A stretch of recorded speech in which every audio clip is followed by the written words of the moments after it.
Good morning, America. Welcome to Right Side Broadcasting Network. Karoline Leavitt to hold a press briefing today at 1 Eastern. In the meantime, we have some hard-breaking coverage with the latest news, including exclusive interviews for the great viewers out there in America and around the world. Send in to us where you're watching from today. Feedback at RSBN.TV with Trump cards. They are out there, a plan to potentially solve the debt crisis. We're roughly at $38.4 trillion in debt as a nation. It's clear that we are a debtor nation, and with perhaps more people spending on credit throughout the holiday season and perhaps traveling more than ever before in this golden era, that can spell a problem for what is the potential future when it comes to diversification of your savings, your retirement, your income, everything that you worked hard for, including your pensions. And we had the opportunity to speak with the very great Scott Cheney out west in Los Angeles, California. He is the senior portfolio manager for Monetary Gold. We know that this is the truth. The BRICS nations divesting from the American dollar and the dollar itself losing 40% of its purchasing power over the course of the last 2 decades. What are you to do when you're looking to buy that first home, when you're looking to diversify income and potentially create generational wealth in your household for your family? Well, Scott was generous enough to join us here at the network and talk about those big issues facing the American economy. Welcome back to RSBN's Live Desk. It's Scott Cheney. He is a senior portfolio manager for our dear friends at Monetary Gold. Let's talk about the price of gold and silver. It's just going up and up and up. It's really a bull market during this Advent season. It is. Robert, how are you today? Good seeing you as always. Love being on the show.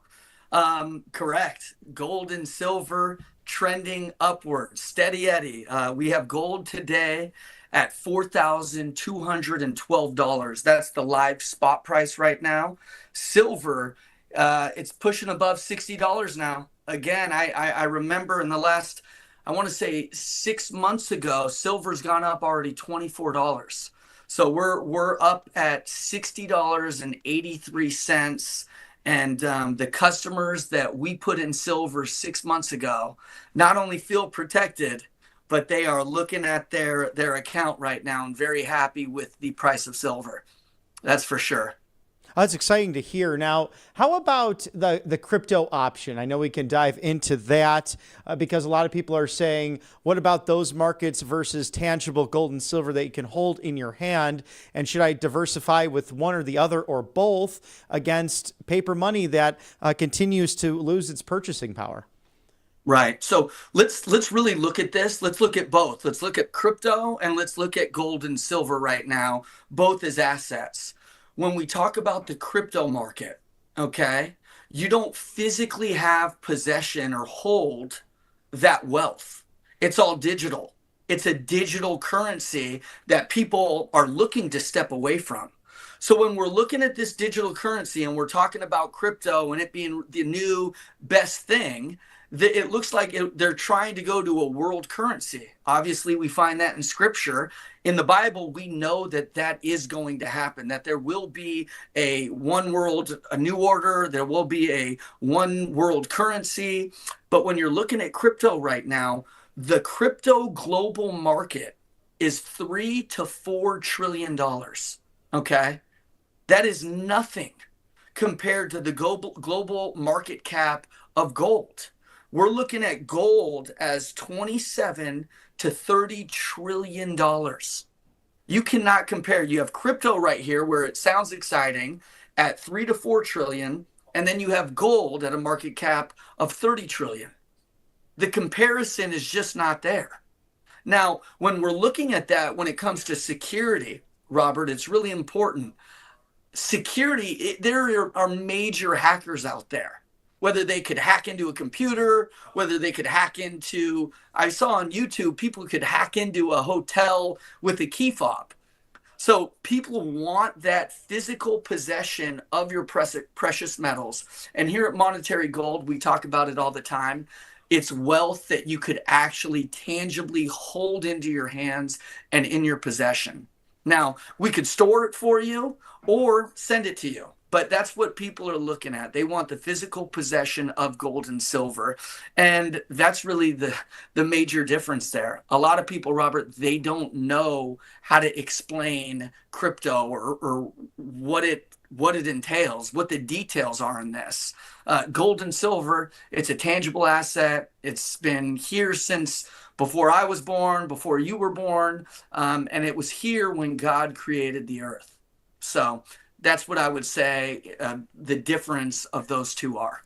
Well, it makes a lot of sense, the market share, given that the central banks around the world seemingly buying up gold and silver at a more rapid rate than they ever have.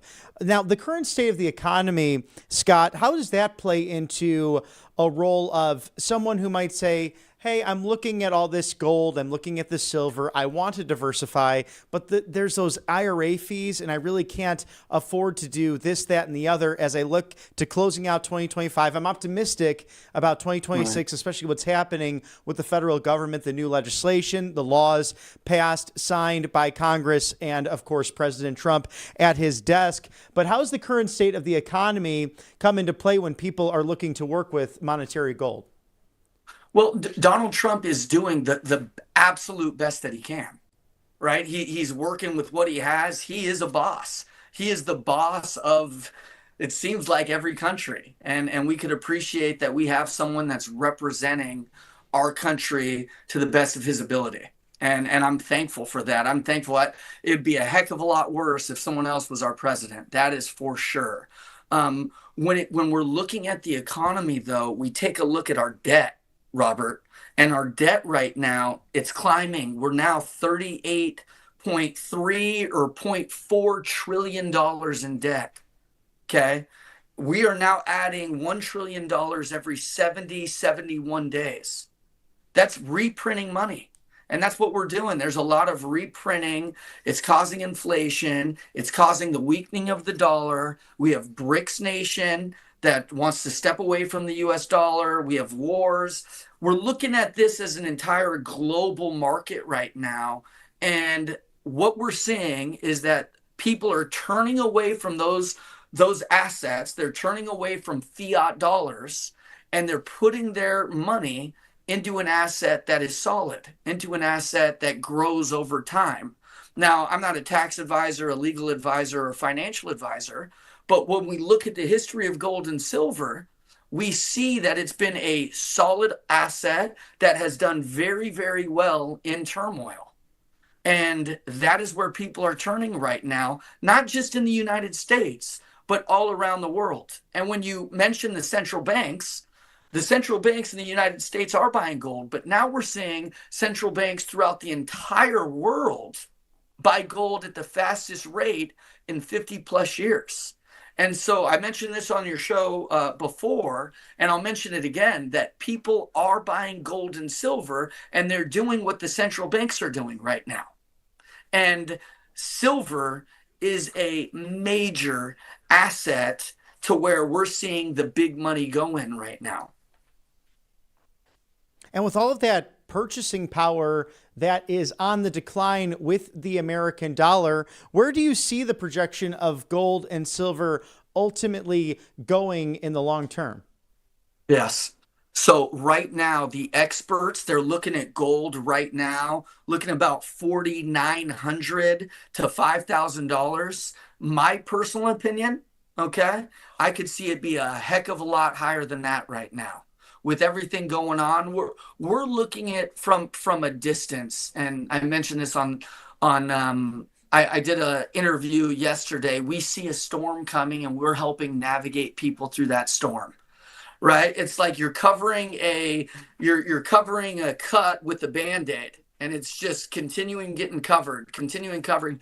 There's an issue right now with our debt. And those $1 trillion every 70 days is an issue. And so, again, people are stepping away from that fiat dollar and they're buying gold and silver. And we are recommending, okay, we are looking at both assets right now, gold and silver.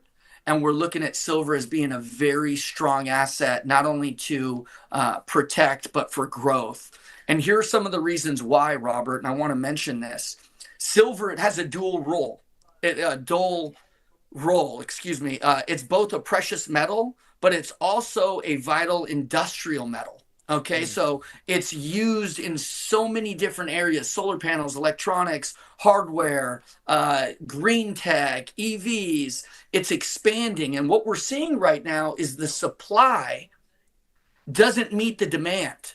Okay, so there's a defect in that, to where we need more silver to have more growth in the solar, and we're running out of silver. And so therefore it's the scarcity of it tends to make the pricing push up and increase. And so we're seeing that price of silver increasing right now. Now, Scott, what excites me about Monetary Gold is your process. Can we dive into that? Because you're right there for the guests, the customers who come seeking to diversify their wealth and their retirement, their savings, and protection of those pensions and everything they worked hard for by going to rsbnforthegold.com. So please walk us through how the experts that you work with on a daily basis make sure they're there for the customer at Monetary Gold. Yeah. So it's so important to us that the customer comes first. Okay. We want to take care of your specific needs. Not every person that reaches out to us, we can help.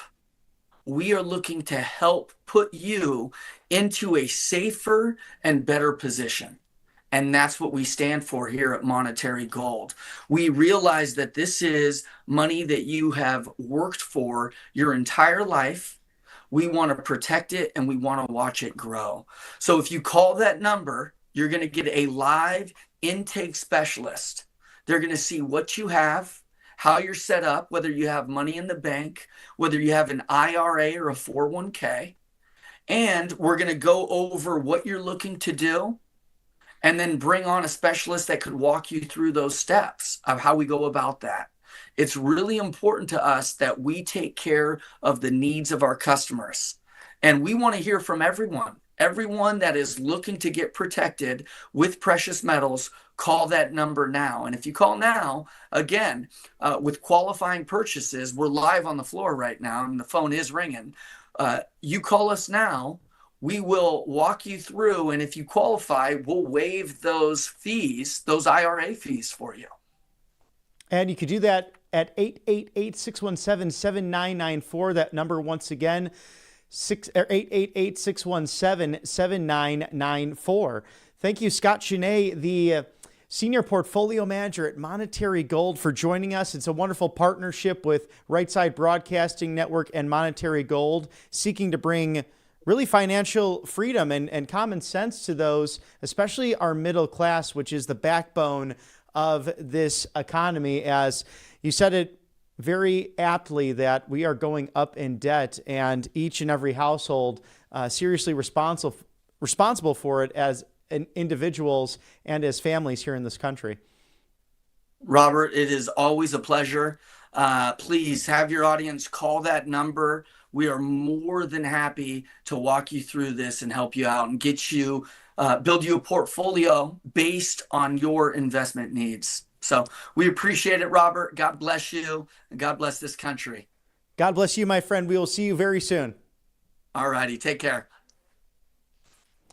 The holiday season brings unwarranted germs, unfortunately. And although we get together with family and friends, the reason for the season to celebrate this Hanukkah and Christmas, be sure to be prepared with allfamilypharmacy.com/RSBN for 10% off your must-have medications this holiday season using code RSBN10. You can scan that QR code right now. That's RSBN10 for Tamiflu, antibiotics, antivirals to ivermectin, hydrochloroquine, NAD+, methylene blue, and emergency medical kits that can sit there in your medicine cabinet so you don't have to scramble when you do get sick and hang out at the urgent care like the one next door to me. I'm telling you, it is out the door lately.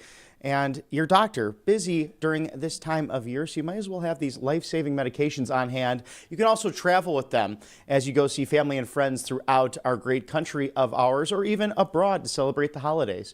allfamilypharmacy.com/RSBN is the place to go.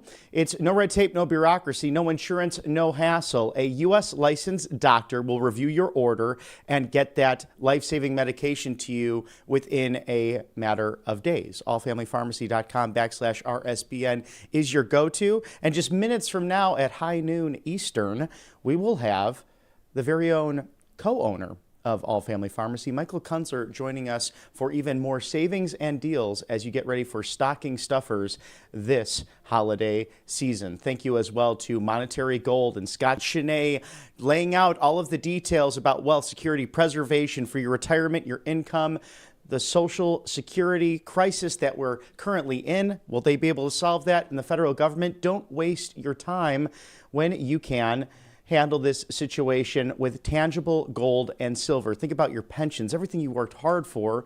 It would be terrible to see that go up in smoke. Look at the American dollar over the course of the last 2 decades. It's lost 40% of its purchasing power in that matter of time. In fact, central banks around the world buying up gold and silver. And with too late Jerome Powell finally cutting another 0.25% from the Fed rates, the government can really dig its heels in the sand when it comes to collection time. Grab your complimentary presidential gold guide to diversify today, 888-617-7994. Ask how you can eliminate those IRA fees permanently for life. RSBNforthegold.com. That's RSBNforthegold.com. It's a smart thing to do in 2025. Thank you to Kalshi.com/RSBN for all of those trades and bets after you do well with your savings through Monetary Gold. College football championship, a very controversial topic. Fortunately, we'll have Coach Tommy Tuberville, the United States Senator from Alabama, joining us later on in the program to detail some of his opinions on this. We have Notre Dame and even our very own Auburn University saying no to bowl bids after there was some controversy with the top 12. And should you be in a conference? Should you not be in a conference? Should there be non-conference games? All of those questions, regardless, who will win on January 19th? Is it the Ohio State Buckeyes, the Indiana Hoosiers, and their Cinderella story season, the first outright Big Ten championship in football since 1945? Or those Georgia Bulldogs? Will they bark their way back into the big dance? Will Jensen Huang be Times Person of the Year for 2025? And will my Chicago Bears finally, after 40 years, get back to the dance and win it? They got there once, but Peyton Manning and the Indianapolis Colts did a number on them back in the early 2000s. Kalshi.com/RSBN. It's sports, it's music, culture, politics, and more. It's the American story. You might as well trade and bet on it. At 10 minutes from the top of the hour, we have the Trump gold cards happening. We have votes later in the Senate regarding a Republican plan for health care, regarding a Democrat plan for health care, and how Obamacare will potentially last or potentially be reformed. It's something that in the first term, the President Trump wanted to address, but Republican Congress only in those 2 years out of the frame of 4 years, unable to really move the needle on that. As Ronald Reagan once said, the closest thing to eternal life on earth is that of a federal program. And we hope to see those reforms happening as the Federalist president, the 10th Amendment states' rights president, is doing just that, especially with changing things at the Department of Education. Linda McMahon working very hard, the Honorable Secretary, to end the Department of Education as we know it, a goal that was really taken on by the Reagan administration in the 80s, but they were unable to, again, address that with a big and bloated government within your federal city. But other issues facing the government right now with cut number one, Mr. Producer, Mexico's sewage hazard taking place. President Trump saying that Mexico should take care of its sewage problem immediately. It's a true threat to the people of Texas, California, and the United States of America. If we do have that video ready, if we could play that, Mr. Producer. as Mexico continues to send millions of gallons of raw, untreated sewage water into the Tijuana River. The often massive releases are linked to operational issues at Tijuana's primary wastewater treatment facility. It's created a health hazard for communities like Imperial Beach and Coronado. And we addressed this very matter on Imperial Beach in San Diego County with our good friend, Supervisor Jim Desmond, running for Congress in the 49th District of California just yesterday about this very matter that Imperial Beach remains closed. EPA Director has been out there, Mr. Lee Zeldin, to examine what's going on there, and President Trump threatening more tariffs as a result of a 5% tariff based on 200,000 acres of land that needs waters released from Mexico. It's sitting up higher. This is mostly in Texas, so that farmers and ranchers can get that much needed water. So even though Claudia Sheinbaum, the president of Mexico, all smiles and handshaking with President Trump at the Kennedy Center for the unveiling of the FIFA group competitions, which will play host here in North America, with America, the United States, being the host country. We still have some differences in operational procedure, especially along that border. So we'll watch that story as President Trump, with cut number 2, has revealed the Trump Gold Card. He says it is here. The United States government Trump Gold Card is here today. A direct path to citizenship for all qualified and vetted people. So exciting, and our great American companies can finally keep their invaluable talent. The live site has opened, and that was yesterday, trumpcard.gov. So go check out trumpcard.gov. It's $1 million if you want to come over here yourself. If a company is sponsoring someone, perhaps on a green card or a form of visa, that will be $2 million. But it is an incentive-based legal immigrant system to reform what we have now, but also to find an interesting and creative way to pay down that debt. We're $38.4 trillion in debt. So when you look at each person in the United States, it's roughly around that 180,000 mark per person. And that's not just those who are in the working world. That includes those baby through 18 years old who probably are not taking care of themselves on their own necessarily, might have that hourly job or that very first job while attending high school. But it's really a crisis and a national security issue, as Senator Rand Paul has spoken on a number of dates. Number 3, President Trump again getting involved with endorsements, especially at the state Senate level. State Senator Phil Berger is an America First patriot who is doing an incredible job representing North Carolina's 26th Senate district there in the Tar Heel State. Phil Berger has served as the highly respected leader of North Carolina's Senate for over a decade, helping us deliver massive and historic victories across the state, including my 6 big wins and primaries in 2016, 2020, and 2024. As Senate leader, Phil is fighting tirelessly to grow the economy, cut taxes and regulations, advance made in the USA, unleash American energy dominance, champion school choice, support our great military, veterans, and law enforcement, keep our now very secure border secure, stop migrant crime, and protect our always under siege Second Amendment. He is also endorsed by Senator Ted Budd and Representatives Virginia Foxx, Addison McDowell, David Reuser, and many other MAGA warriors. Sam Page, who's challenging him, is great, as the president puts it. He has been a longtime supporter, but I really want him to come here work for us in Washington, D.C., rather than further considering a run against Phil. Both are such outstanding people. Therefore, Phil Berger has my complete and total endorsement for re-election. He will never let you down. And these elections perhaps matter more than ever. This midterm will be the biggest in history next year, and we'll be there right with you on the right side of history. Think about this. 62,000 children were found from the auto pen era that were lost. Over 300,000 children that came over that border illegally, many trafficked. A terrible situation. This administration, through DHS, Border Security, also Tom Homan's work, Kristi Noem, to FBI Director Kash Patel, and Attorney General Pam Bondi working overtime to make America safe again. And roughly 600,000 illegal aliens round up in this extraordinary ICE operation and Make America Beautiful Again, including FBI agents and National Guard who are on the ground as we speak, especially in places like New Orleans, Louisiana, to Memphis, Tennessee, and Minneapolis, Minnesota. And that's all after Operation Midway Blitz in Chicago, Illinois.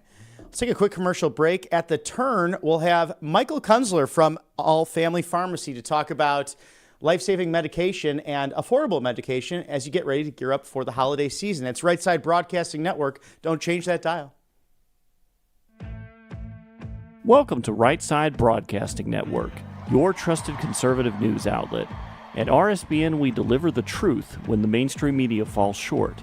Since 2015, we've proudly broadcasted every single one of President Trump's iconic MAGA rallies, bringing you the excitement and energy live before anyone else. By watching RSBN, you get an unfiltered front row view of the action on the ground. We interview the crowds to give a voice to millions of Americans just like you. We show you President Trump's speeches in their entirety, free from interruptions and censorship. We cover the stories that matter to you with the integrity and passion you deserve. Thank you for choosing RSBN as your home for America First News. Together, we stand strong, united, and informed. So join us and be part of the right side of history. Every once in a while, something big happens, something that changes everything. And now, in a defining moment for crypto, Trump Media Group and Crypto.com are joining forces to acquire up to $6.4 billion of CRO, launching America's first ever CRO treasury, empowering the Kronos blockchain. This is more than a partnership. It's the future of finance built in America. For more, visit Crypto.com, where millions trade CRO every day. Tired of being told no by your doctor, your pharmacy, or worse, your insurance company? You're not alone. Millions of Americans are waking up to a broken healthcare system. That's why more and more people are turning to All Family Pharmacy. We believe in medical freedom. We deliver the prescription and the medication, all from licensed U.S. doctors and pharmacists, from ivermectin and trusted antibiotics to maintenance medications, even NAD+, the revolutionary anti-aging supplement. Use code RSBN10 at checkout for 10% off your first order. Hey y'all, it's Silk from Diamond and Silk Chit Chat Live. Look, don't forget to watch my show right here at Right Side Broadcasting Network, and I want you to support Right Side Broadcasting Network. It's imperative that you do so, okay? Bye-bye. Welcome back to Right Side Broadcasting Network. 1 hour from now, Karoline Leavitt to hold a press briefing as we're joined by Michael Kunzler, the co-owner of All Family Pharmacy. Mike, it's always good to see you. This is always a busy time of year, although Advent reminds us to slow down a time or two. But I imagine it's just as busy for you as it is for us with that huge buy one, get one free sale that was so successful. Demand getting even higher for these life-saving medications. Why do you think so many families rush to take their time with accessing these off-label generics? So we did have a tremendous sale. Thank you very much to all of those out there who appreciate a sale like that. The buy one, get one free. It's the most popular sale of the year. People want these generic, cheap medications because they don't want to get vaccinated. They don't want to go the route of hiding in their house all day during, flu season. During times of travel, they want to have important medications that can keep themselves as well as their family and friends safe from contracting the flu, the virus, the COVID, whatever, we're going to call it nowadays. At the end of the day, nobody wants to get sick and lay at home in bed. So having access to these cheap generic medications is very crucial. And a sale like that gives them the ability to stock up not only just for November or December, but as well January and February, which, as we know, usually are the deeper months of flu season where things get worse. Yes, it's so true. And one of the things I'm told by our viewers is that they really appreciate your immense discounts and that you run these programs like RSBN 10, RSBN 10 right now for 10% off this life-saving medication. Well, with all these specials that go really year-round, why do you think it's so important to do that for the guests at home? Yeah. So the sale like that is very important because, again, it allows the ability to stock up on medications throughout the course of the entire flu season, not just November and December, the deeper months, and then coming into allergy season. So it's a great time for people to stock up. Some people just don't have the financial means to be purchasing these medications throughout the course of the year. Some people are on specific protocols that require a higher dose. A higher dose means more capsules, which means more money out of their pocket. So they're able to take advantage and purchase a larger supply for these specific off-label protocols that we all know about, that it's hard for us to discuss anymore because of the government wants their regulations and they want Big Pharma to ultimately treat these patients with these high-priced drugs or immunizations that are not even FDA approved. So, it is a great time to take advantage of these medications at that time. And this is a time of year when you see the urgent care lines, they're out the door. People can't reach their doctor because of the busyness of the season. Yet, as you said, many people getting sick this time of year with cold and flu season. So some pharmacies, they run out of the medication, but All Family Pharmacy doesn't. How does your online pharmacy operate so differently? We purchase a lot of medications ahead of time. We stock up so deeply. The pharmacy is sometimes hard to walk through, to be honest. There is so many antibiotics. There's so many inhalers. I order by the hundreds. We get pallets in. Right now we have a pallet of vitamins that just pulled up to the pharmacy to bring inside. So we stock up preparing for flu season. We don't wait. We try to stay prepared as we encourage our patients as well to stay prepared. You never know what can happen. You never know what's going to happen with FedEx and UPS. There could be a local strike where then you don't get your package. There could be a snowstorm, which the main FedEx or UPS hub could be, off limits for up to a week at a time. And then now all of a sudden your package that's coming from Florida to Washington State is now delayed a week or two because of that. So it's a crucial time for ourselves as a pharmacy to stock up on medications like antibiotics, Tamiflu, which is huge, ivermectin, hydroxychloroquine, mebendazole, different drugs like that. I'll tell you right now, in January and February, the hardest time of the year to get Tamiflu. Even the local pharmacies, CVS and Walgreens, we get the calls from our local people who don't care about anything else other than just getting Tamiflu, and my local pharmacy doesn't have it. Well, great. I have, 500 boxes ready to go for you. Yes, and that's the case with flu and respiratory illnesses rising in this country, including still a low-level strain of COVID out there. What should families be doing right now to prepare for that so they don't lose out on things like Tamiflu? It's a great time to stock up. It's a great time to make a purchase, get ready for the holidays. The medication has an expiration date of a minimum 1 year. The reason for the 1 year is a legality purpose, right? A prescription is only valid through a physician here in the United States for 1 year. So it requires a 1 year expiration on it. However, the drugs will last longer than a year. We don't purchase short-dated medication for the reason of our patients having the ability to stock up on these drugs for long-term use. So it is a great time to stock up on drugs because they will last at least a year for you. And now, again, we're coming into season with the delays of FedEx and all the shipping carriers because everybody wants to send out Christmas and holiday cards. Everybody wants to send out presents, and it's a great time to be shipping if you're in the shipping industry. But if you're in our industry and things are getting delayed, it's crucial to be prepared for this. But, I don't talk too much about the kits. One thing I would love to dive in about some of the kits that we've designed here with our pharmacists, and these aren't generic kits where you're just going to buy 10 different antibiotics. We have our flu season kit, which gives you a medication for every different type of ailment that the flu incurs, right? Cough, sore throat, fever, different stuff like that. We have a sinus infection kit, which is a little bit different, goes into the different ailments that come from a sinus infection. So sometimes it's great to just buy one of those kits just to be prepared for flu or sinus infection throughout these months. And that way you're prepared because, like you said, these walk-in clinics, the lines are out the door. You can't get in. You got to sit there for 4 hours. You're sitting next to somebody who's sick. It's not the great time of the year to be sitting in an office like that next to 4 or 5 people with the flu, or probably 10 if they even have an appointment for you.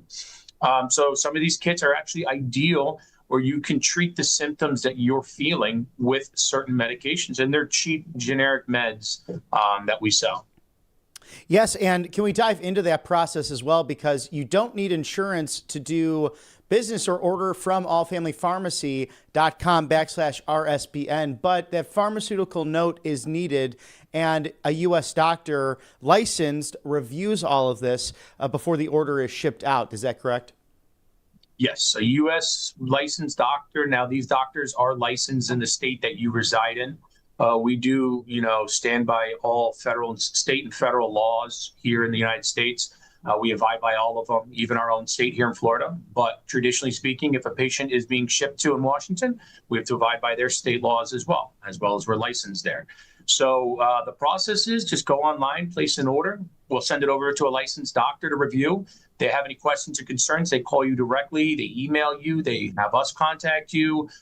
There are a plethora of ways that the physician has the ability to get a hold of you, but they'll get those prescriptions signed pretty quick as long as it's safe and effective for the patient. So it's a pretty easy process to go online, purchase the meds you need. They'll help you recover faster if you have the flu, if you have COVID, if you have a sinus infection. The idea is to help the American people get back on their feet during flu season so they can spend time with their loved ones. They can go back to work. They can make the money that they deserve.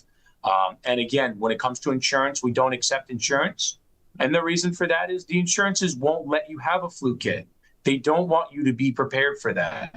They want you to show up at your doctor's office when you're sick. Well, bad news, the doctor doesn't have an appointment for 7 days. The flu lasts 7 to 10 days. So at that point, it's kind of it's a moot point and it's a waste of money. So it's a great time to be prepared. And that's why we don't take insurance for that specific reason. It gives the American people the opportunity to stock up. And for anyone watching, they might not know you've been our go-to online family pharmacy for quite some time now.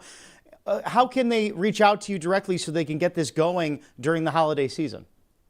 Yes, they can go on allfamilypharmacy.com/RSBN. They could also give us a call on our phone, 561-717-6794. We have about 9 customer service reps answering the phones at all times. Unfortunately, it does get busy, especially in flu season. So we have the ability now where you can leave a message or you could put yourself in a queue for a callback, and one of our reps will call you back during normal business hours. We have up to 4 pharmacists on staff who are there to help you and guide you through side effects, guide you through dosing, and guide you in the best way possible so that the medication is safe and effective for you. Michael Kunzler, thank you so much. The co-owner of All Family Pharmacy. Again, allfamilypharmacy.com/RSBN, RSBN10. That's RSBN 10 for 10% off your order. Get on it today. Do not delay. Have a very Merry Christmas, my friend. We hope to see you again very soon on the right side of history. Have a Merry Christmas. Thank you. And as we are minutes away, roughly about 50 from Karoline Leavitt, the superstar, to present another press briefing from the James S. Brady briefing room. We're diving into everything inside and outside of the Beltway, and specifically with cut number 4, President Trump, very communicative on Truth Social on a number of different topics, but especially the Indiana redistricting. We're watching those stories extremely closely. I love the state of Indiana, and I have won it, including primaries, 6 times, all by massive majorities. Importantly, it now has a chance to make a difference in Washington, D.C. in regard to the number of House seats we have that are necessary to hold the majority against the radical left Democrats. Every other state has done redistricting willingly, openly, and easily. There was never a question in their mind that contributing to a win in the midterms for the Republicans was a great thing to do for our party and for America itself. Now, in all fairness, the Democrats have been doing redistricting for years and continue to do so. Unfortunately, Indiana Senate Leader Rod Bray enjoys being the only person in the United States of America who is against Republicans picking up extra seats. In Indiana's case, 2 of them. He is putting every ounce of his limited strength into asking his soon-to-be very vulnerable friends to vote with him. Now, by doing so, he is putting the majority of the United States House of Representatives and Washington, D.C. at risk, and at the same time, putting everybody and anybody in Indiana who votes against this redistricting likewise at risk. The people of Indiana don't want the party of Sleepy Joe, Kamala, Ilhan Omar, or the rest to succeed in Washington, but Bray does not care. He's either a bad guy or a very stupid one. In any event, he and a couple of his friends will partner with the radical left Democrats, and they have found some Republican suckers, and they could not be happier that they did. Guys like the failed Senate candidate Mitch Daniels, who I opposed in his race against Senator Jim Banks and Cam Savage, whoever that is, are fighting against the Republican Party all the way. Bray and his friends are the favorite Republicans of Hakeem Jeffries, crazy Nancy Pelosi, crying Chuck Schumer, and anybody that votes against redistricting. And the success of the Republican Party in D.C. will be, I am sure, met with a MAGA primary in the spring. If Republicans will not do what is necessary to save our country, they will eventually lose everything to the Democrats. Rod Bray and his friends won't be in politics for long, and I will do everything within my power to make sure that they will not hurt the Republican Party and our country again. One of my favorite states, Indiana, will be the only state of the union to turn the Republican Party down. So an important story that we're watching, because it's been made very clear back on November 4th during the election, Governor Newsom, the frontrunner for the 2028 nomination, has put it simply, he wants Hakeem Jeffries to be speaker, and then they will want to impeach President Trump.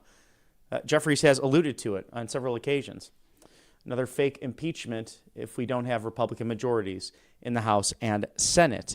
Thank you to allfamilypharmacy.com/RSBN and angelpaste.com as well. The miracle cream that keeps on giving. It's vitamin B infused, non-GMO, no chemical, the orange option. Great with vitamin C this year. Again, non-GMO, no chemicals, and a natural facial spray to go paint the town red, whether it's that first date, that second date, or heck, it's the 50th wedding anniversary. Angel Paste is there for you. Christian-based, they hire veterans. They're based out of Spring, Texas. It's a fantastic company, and they're very good people. So check them out today with their many different options and the miracle that is angelpaste.com. Gut health is so important, and taking care of that through a reverse osmosis system leading with Clearwave technology to remove 99.9% of the impurities out of the tap water. Crucial to have this time of year and really throughout the whole year. A great gift for someone who's hard to purchase for this holiday season. What you see is what you get. There's no drilling of holes or pipes or having to bring the plumber over. So if you're renting, this is quite fantastic as well. It's no larger than your coffee maker that sits right on top of your kitchen counter. In addition, as you saw there with the model, the water temperature gets very hot quickly or very cold quickly or lukewarm quickly. So if you enjoy tea, as I do this time of year, you don't have to sit there waiting for the tea to steep or just your hot water to get hot on the stove. It's literally done instantly. And we know that with certain Democrat cities, infrastructure's failed, especially in Flint, Michigan. Remember the lead crisis? It can lead to brain damage, to kidney failure, gastrointestinal issues, to a whole host of different problems, including liver damage. Protect what matters most this holiday season. $250 off covepure.com/RSBN. Scan that QR code there now. Drink pure and live pure at covepure.com/RSBN, and also mypillow.com/RSBN. Mr. Mike Lindell has a big announcement today. I'll let him take it from there in regards to the future of Minnesota, where his facilities and manufacturing plants are all made in America, over 2,000 different items for you to have a very Merry Christmas, for a more relaxing evening, to having you pop right out of bed, rested and relaxed, from the My Sheets to the Giza Dream Sheets that come from the Mediterranean but made right here in America, the My Slippers, the My Coffee, one of my favorite fair and free trade options in the coffee world. Save up to 80% this holiday season with code RSBN. Easy to remember, mypillow.com/RSBN. For the master marketer himself, Mike Lindell, someone President Trump is quite fond of, and someone who might help shape the future of Minnesota as we know it. It's needed with all those SNAP benefit reforms, all the fraud that Governor Tim Walz simply turned his back on. Very sad to see all of that, as blue slips have become quite an issue with cut number 5 at the federal level. Blue slips are making it impossible to get great Republican judges and U.S. attorneys approved to serve in any state where there is even a single Democrat senator. If they say no, then it is over for that very qualified Republican candidate. Only a really far left Democrat can be approved. It is shocking that Republicans under Senator Chuck G allow this scam to continue. So unfair to Republicans and not constitutional. I am hereby asking Senate Majority Leader John Thune, a fantastic guy, to get something done. Ideally, the termination of blue slips. Too many great Republicans are being sent packing. None are getting approved. President DJT. And with that very important issue on the docket, we saw that SCOTUS also ruling in favor of the Texas maps.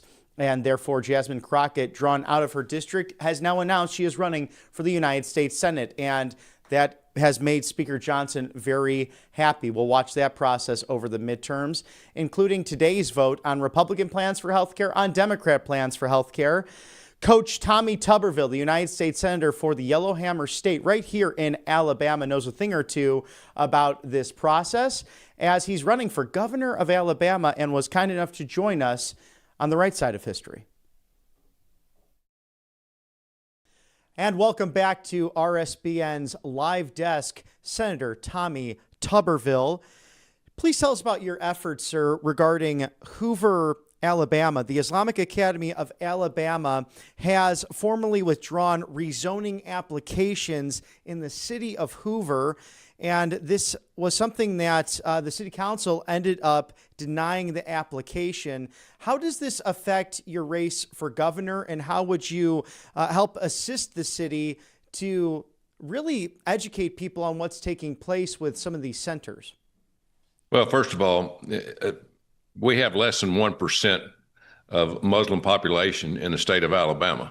And this academy, it cites on its website that it teaches from the Quran. Now, the Quran, if you look at it, teaches to kill all non-Muslims.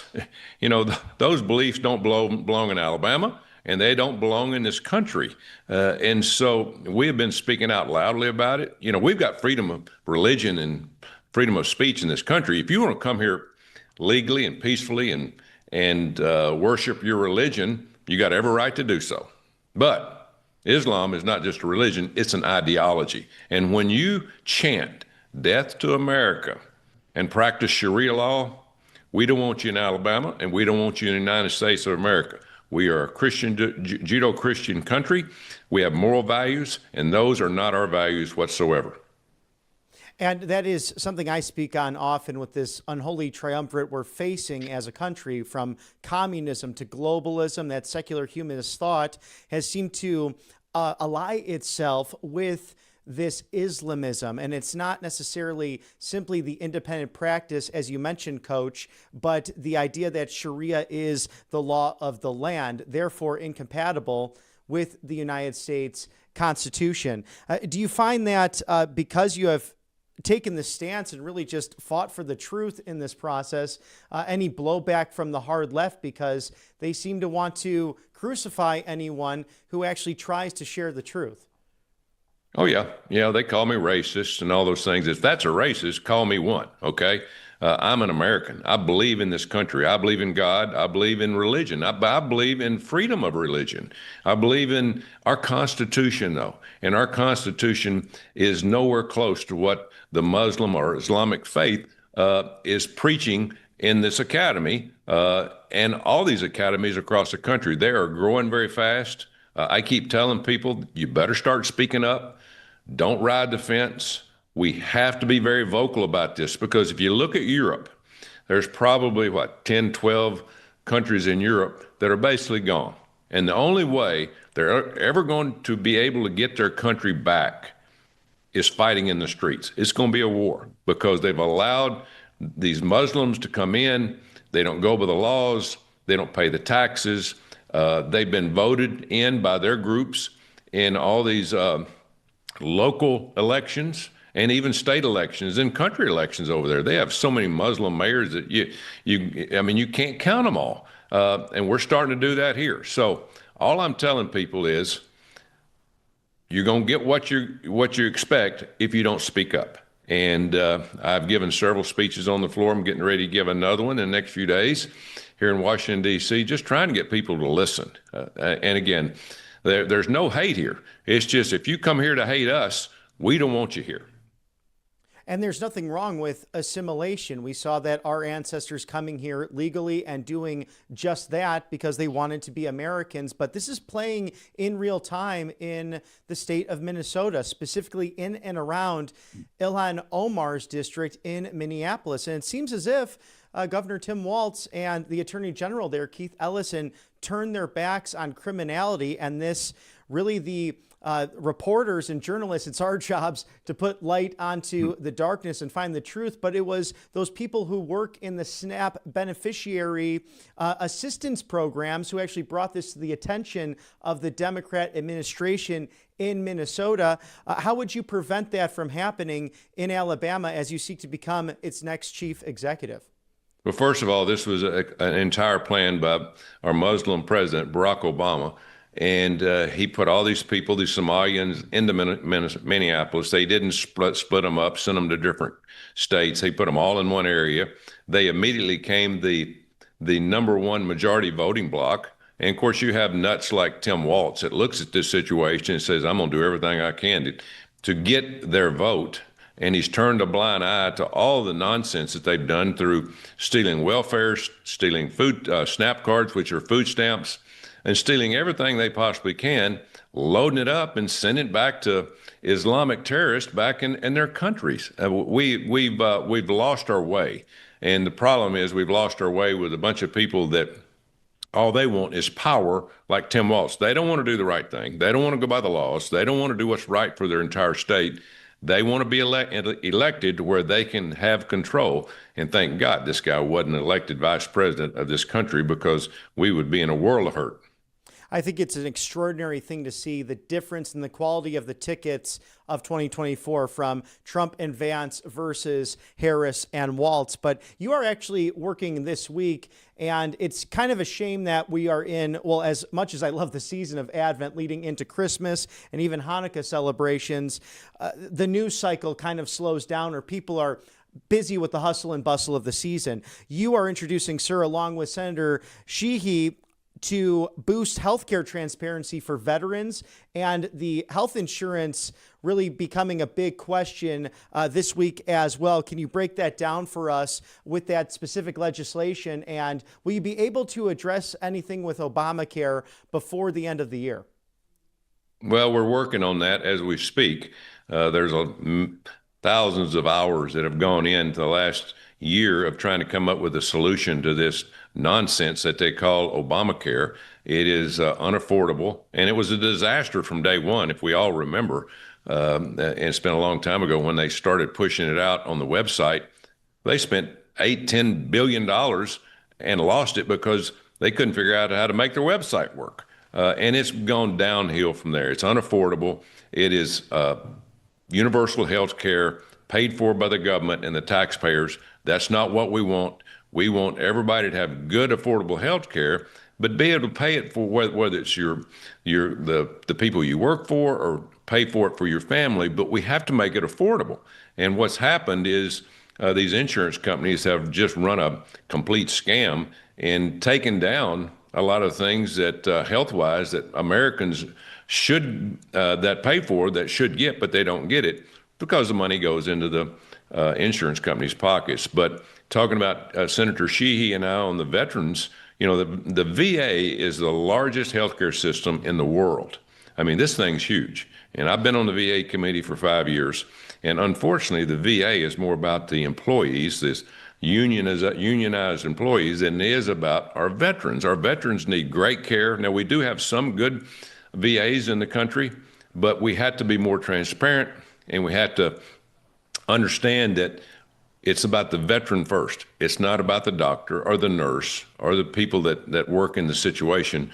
We want to take care of our veterans, but right now, most of the veterans are getting some kind of decent care, but we have a lot that's really getting cheated out on what they should be getting. So we're trying to make it transparent, for our veterans, so they can understand what they're getting once they go to the VA.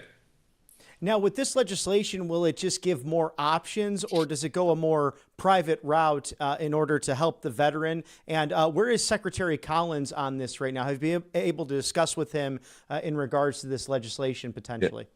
Well, this is more about community care, being able to. Most veterans live in rural areas. They don't live in the cities around some of these VAs, and we want community care to be given if need. At the local hospital for all of our veterans. A lot of them is an emergency and they can't drive 2 hours to these VA hospitals that are far, far away. And so, yes, we want as much community care as we possibly can. The problem is the Democrats don't want that because the community care takes the union workers out of it. And they want to take care of their union dues that they collect to get reelected. So it's one thing after another. We're trying to fight for the people that should be fought for. But it's hard to do that when you're having to jump over all the Democrats that are doing things for power other than for the people that they should serve. Well, when we found that with the one big beautiful bill and really holding the government hostage during that filibuster by Senate Minority Leader Chuck Schumer in regards to funding rural health care and really taking away from the citizens of this country and trying to fund illegal alien operations. But your colleague from Texas, Senator Ted Cruz, when he ran for president way back in 2016, really had a plan, an idea to cross state lines and not necessarily rely on employer-based insurance and also not rely on government-based insurance, i.e. Obamacare, and even into Medicare and Medicaid. Do you think there could be a day in this country, whether it be through legislation or working with the hospitals, perhaps with President Trump in this second term, to go to a place like Costco or even Sam's Club and say, hey, I want to bundle my health insurance this way for so many years for an affordable price and go to see the doctor I want, get that access, and not jump through these hoops and all these different loops that you get thanks to lobbyists and thanks to special interests? Yeah, that's a good point. Rand Paul has come up with that idea of using, Walmart, Costco, people that have groups that belong to their so-called business, with buying in with cards and things like that. There needs to be something like that. We need to get more affordable health care out there. But here's the problem. We want to make sure that the health care that people are getting is good health care, is health care that they deserve. The problem with Obamacare, it ran so many doctors out of the business. We have half the number of doctors now that are applying for med school, and we're going to be short on doctors. Same thing with nurses. Nurses have gotten out of it. COVID really put a strain on all the doctors and the nurses, and so we're losing more and more health care because of the nonsense of Obamacare with all the red tape, the paperwork, and the things that these doctors don't get a lot of money out of the things that they should be getting out of from these insurance companies. So we're having a tough time. And the other thing is we have closed so many hospitals across this country because of Obamacare. They're closed down. They couldn't make a profit. All the money is going to people that do all the paperwork and things like that. And it's just unaffordable. And so at the end of the day, this has to be restructured. We have to look at the problems. Right now, we're looking at these subsidies that they're pushing on us as Republicans because they only had it last 4 years because of COVID. It was $50 billion a year. All that was is a jack up of prices, put more money in it. The insurance companies put it in their pocket. It didn't go to the patient or the American citizen. It went to the pockets of the insurance companies. So we have got to cut the fraud out. But we got to get better health care and we got to get better education back into our schools where we can have more doctors and more nurses. And President Trump meeting with farmers this week, $12 billion in investments for the American farmer. What are your thoughts from that meeting in the cabinet room just the other day? Because we know that Alabama, home to many American farms and producing some of the best quality products throughout the entire country. Yeah. our farmers are in trouble. We lost 150,000 farms during Joe Biden. He tried to put them out of business. Democrats want our food to come from other countries. They can't stand our farmers. They think they ruin the soil. They think that they ruin our climate. It's nonsense. And then, of course, the input costs and President Biden getting into all the war with Ukraine, it made prices really skyrocket in terms of input costs with fertilizer, with the seeds and all those things. And we hadn't regrouped. It's just hard to regroup that after 4 years of total disaster to our farmers. And then you put on top of that, sometimes you have bad weather. You might not have a good crop. Prices are lower. It's been tough on the farmers. So President Trump understands. Last year, he gave them $20 billion. As soon as he got into office to save our farms, we still lost some. We're going to lose some this year. $12 billion, is that enough? Probably not. But again, it's a start. We got to get our farmers to where they can pay off their bills, they pay the bank for their crop loans, and get back in the fields in a couple months and put in another crop. They're in tough shape. We've got to get prices down. President Trump's working on that through these tariffs. But he is a farmer's best friend. I promise you, by looking at Joe Biden, he was the enemy of all farmers. Anything to do with small business in this country, he attacked and almost put us under. So President Trump's been underwater. The farmers have been underwater.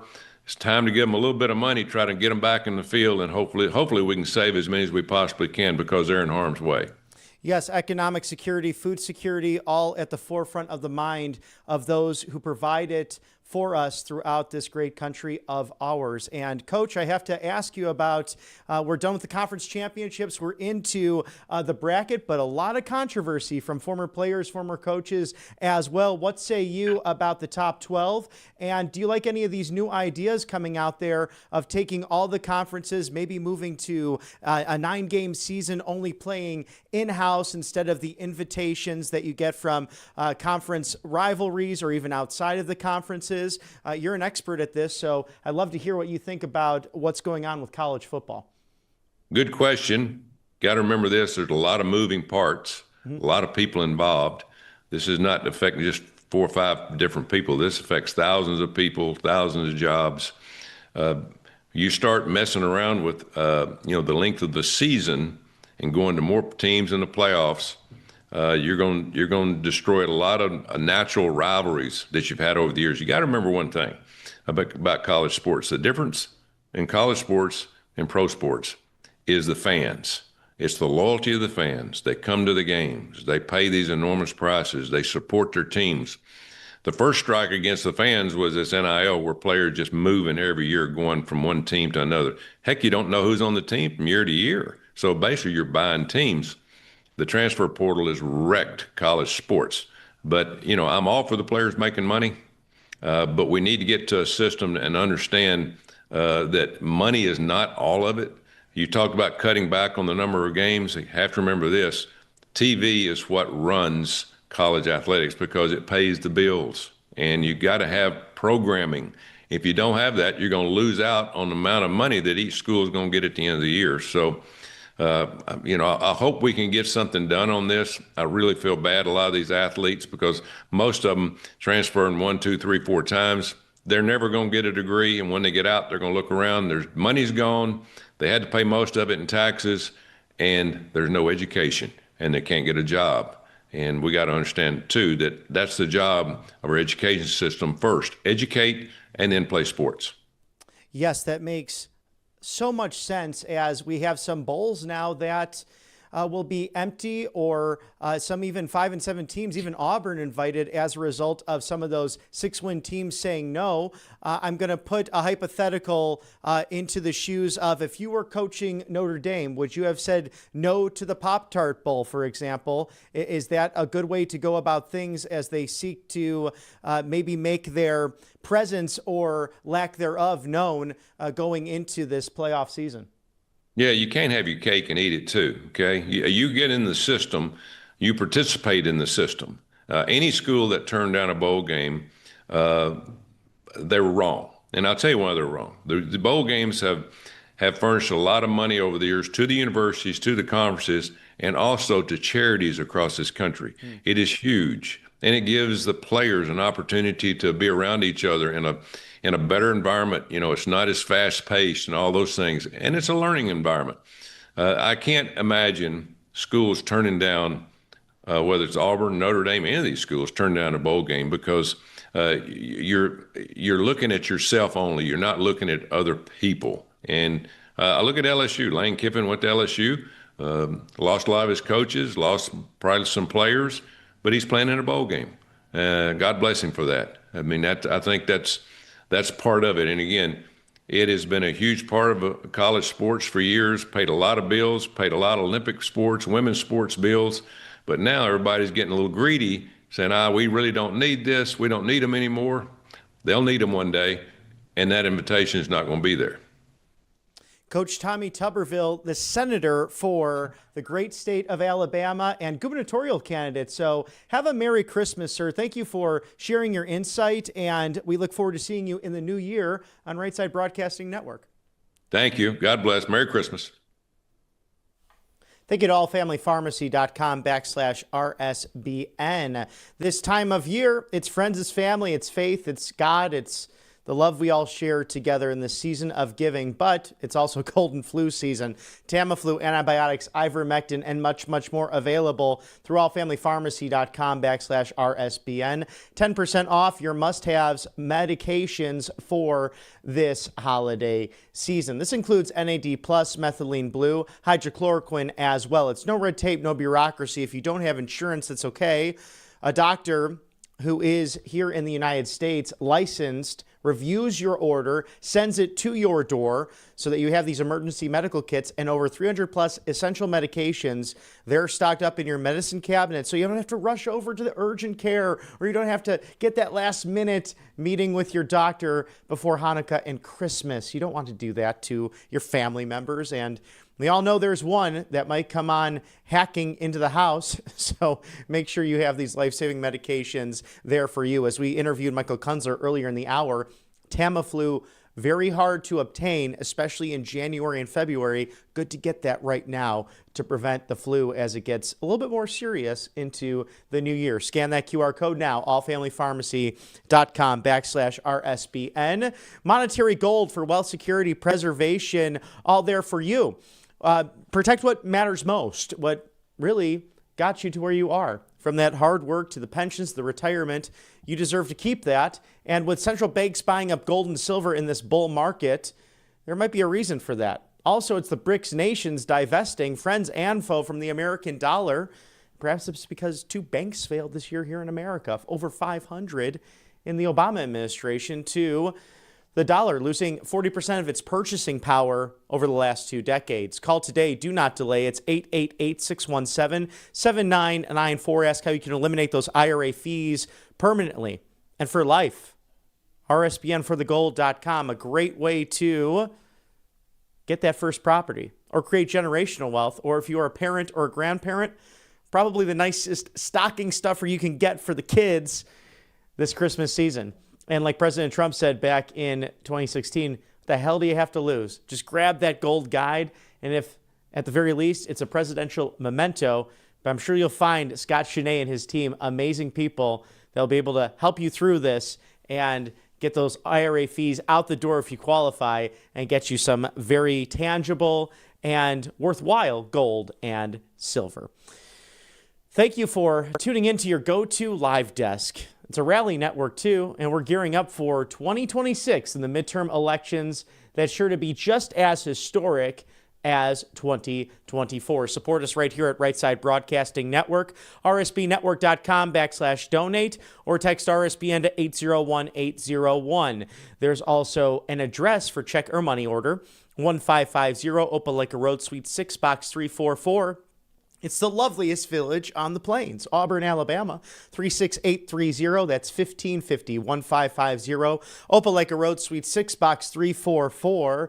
Again, Auburn, Alabama, 36830. From our home to yours, we are wishing you the happiest and holiest of holiday seasons as we gear up for these midterm elections. But first of all, we have a press briefing from the James S. Brady briefing room in the West Wing. The superstar White House Press Secretary Karoline Leavitt to hold that briefing at the top of the hour. We'll take a quick commercial break as our colleagues gather in Washington, D.C. Stick with us here because you are on the right side of history. Welcome to Right Side Broadcasting Network, your trusted conservative news outlet. At RSBN, we deliver the truth when the mainstream media falls short. Since 2015, we've proudly broadcasted every single one of President Trump's iconic MAGA rallies, bringing you the excitement and energy live before anyone else. By watching RSBN, you get an unfiltered front row view of the action on the ground. We interview the crowds to give a voice to millions of Americans just like you. We show you President Trump's speeches in their entirety, free from interruptions and censorship. We cover the stories that matter to you with the integrity and passion you deserve. Thank you for choosing RSBN as your home for America First News. Together, we stand strong, united, and informed. So join us and be part of the right side of history. Every once in a while, something big happens. Something that changes everything. And now, in a defining moment for crypto, Trump Media Group and Crypto.com are joining forces to acquire up to $6.4 billion of CRO, launching America's first ever CRO treasury, empowering the Kronos blockchain. This is more than a partnership. It's the future of finance built in America. For more, visit Crypto.com, where millions trade CRO every day. Tired of being told no by your doctor, your pharmacy, or worse, your insurance company? You're not alone. Millions of Americans are waking up to a broken healthcare system. That's why more and more people are turning to All Family Pharmacy. We believe in medical freedom. We deliver the prescription and the medication, all from licensed U.S. doctors and pharmacists, from ivermectin and trusted antibiotics to maintenance medications, even NAD+, the revolutionary anti-aging supplement. Use code RSBN10 at checkout for 10% off your first order. Hey y'all, it's Silk from Diamond and Silk Chit Chat Live. Look, don't forget to watch my show right here at Right Side Broadcasting Network, and I want you to support Right Side Broadcasting Network. It's imperative that you do so, okay? Bye-bye. In case you missed it, America is back. And we're just getting started. President Trump in Pennsylvania, in the Commonwealth, just a couple of nights ago as he returned to Pennsylvania, rallying those to celebrate in Mount Pocono American domestic policy he has engineered in just 11 months come December 20th. Halting Biden's runaway inflation, driving gas prices down, restoring real wage growth for American workers, and delivering the largest tax cuts in American history. But President Trump was equally clear about the scale of the mess he inherited after 4 years of the Biden-era recklessness plunged the nation into economic catastrophe and the work ahead to fully repair the damage and ultimately usher in the greatest era of prosperity ever known in our country. And President Trump taking to the local newspapers there with the front pages saying things like, "We saved America." Trump touts the economic Poconos plan as Dems push back. At Pennsylvania rally, Trump talks economy, a third term, and Saquon Barkley, the great running back of those Philadelphia Eagles, who fell a couple of weeks ago, a day after Thanksgiving, to my Chicago Bears. I like to remind my Philadelphia Eagles fans of that we clipped the wings those days as we continue to bear down on Biden-era inflation. Now, here are some key moments since my inauguration. President Trump stating, "We have created nearly 60,000 new Pennsylvania jobs, including 4,000 Pennsylvania manufacturing jobs. More than 40,000 Pennsylvanians have been lifted off of food stamps. We've secured commitments for nearly $100 billion of investments in Pennsylvania." Under Joe Biden, real wages plummeted by $3,000 a year.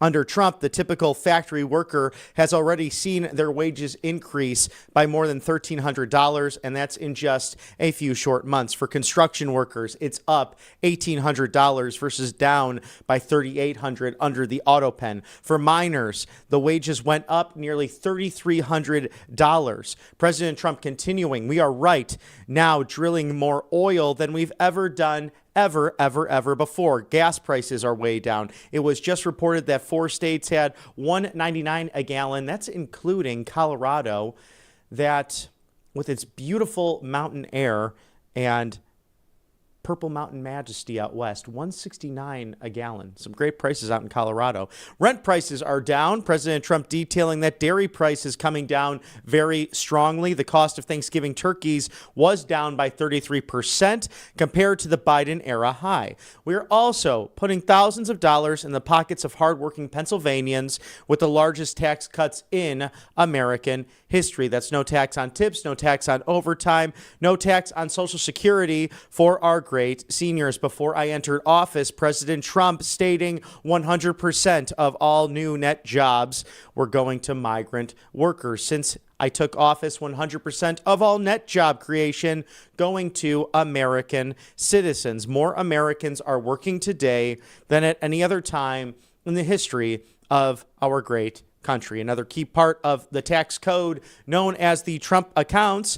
Under this new program, the federal government will be creating an investment savings account for every single newborn American child with $1,000 to be investment and grow over the course of their life. It's like a trust fund for every American child. And that's exciting for me with little ones in my family. It's exciting for my friends having kids, and that's what we should do. Is there no better way to honor the life and legacy of our friend Charlie Kirk than to do just that if you are called to that wonderful vocation of marriage? Because there's a national security issue tied to all of this. As a nation, we are averaging around 1.6 kids per family. It needs to be over 2.1. So on average, less than 2 kids per family. And it's growing expenses. It's the fact that in this country now, $100,000, a salary of that is considered lower middle class in almost all states.